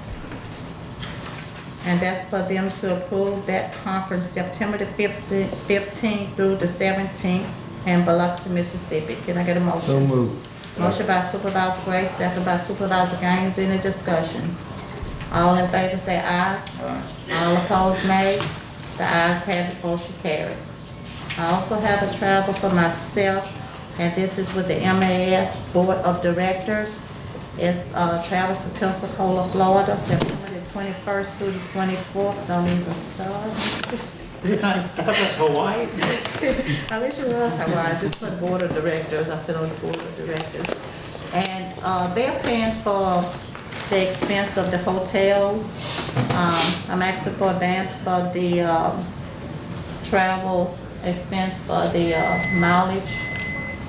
So moved. So they're gonna reimburse me Drive also it? for some of the mileage. Yeah, I guess. Till we get that airline. I guess I could fly. You think it'd be cheaper? Would be worth it. Would it work? Pensacola. Pensacola, that's right past Biloxi. Yeah. Yeah. All in favor say aye. We got a motion by Supervisor Gray. Can I get a second? Second by Supervisor Gaines. All in favor say aye. All opposed, nay. The ayes have it, motion carried. Okay, I got a letter here, and this is also from, I think it's from Mary Kay too. This is on a printer. Who's trying to Board of Supervisors, U Court will purchase this printer, and it's only for $3.79. It's like one of those deals with the band that the sheriff got. Oh, yes, basically what that is, they don't wanna come and pick up the equipment, Uh-huh. it costs more gas money, so they sell this equipment. Yeah, for $3.79. That's another cheap band. I'll just give it to you. Okay. So moved. Got a motion by Supervisor Wilson, second by Supervisor Gaines. Any discussion? All in favor say aye. All opposed, nay. The ayes have it, motion carried. Okay, I got this is for a donation, and this is for the Natchez Gridiron Club, Natchez Bulldogs. They asking for a donation. I guess it's on an ad, full-page ads for their booklet. They got a 4x8 banner displayed on the football field. It's for $350. Or you can recognize your sponsors at each home game for $250. Or a full-page ad in the homecomings book, $100. A half a page in the homecoming book, $60. Or a 1/4 page for $45. And they're asking us if we want to donate or take out an ad. It would not be a donation, that would be a purchase of advertisement, So moved. which would be legal versus a Okay, donation. do you, which one you wanna do? Illegal. Advertising is okay, donation, not okay. I guess Is Supervisor that, Gaines is said that, legal. is that a banner gonna be on the fence? The banner displayed on the football field during the entire football for Yeah. $350. They Got a would- motion by Supervisor Gray, Second. second by Supervisor Gaines. Any discussion? All in favor say aye. All opposed, nay. The ayes have it, motion carried unanimously. Illegal, Well, this was an illegal one. yeah. Okay, we have here a postage. I think this is something that's already been approved. This was for postage for sanitation, but we need to spread it across the minutes. Can I get a motion? So moved. Got a motion by Supervisor Gray, Second. second by Supervisor Gaines. Any discussion? All in favor say aye. All opposed, nay. Ayes have it, motion carried unanimously.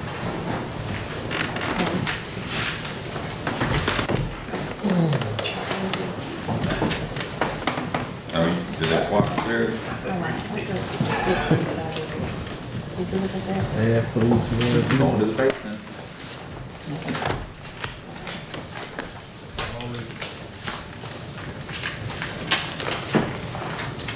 Taking the time to move, they go. You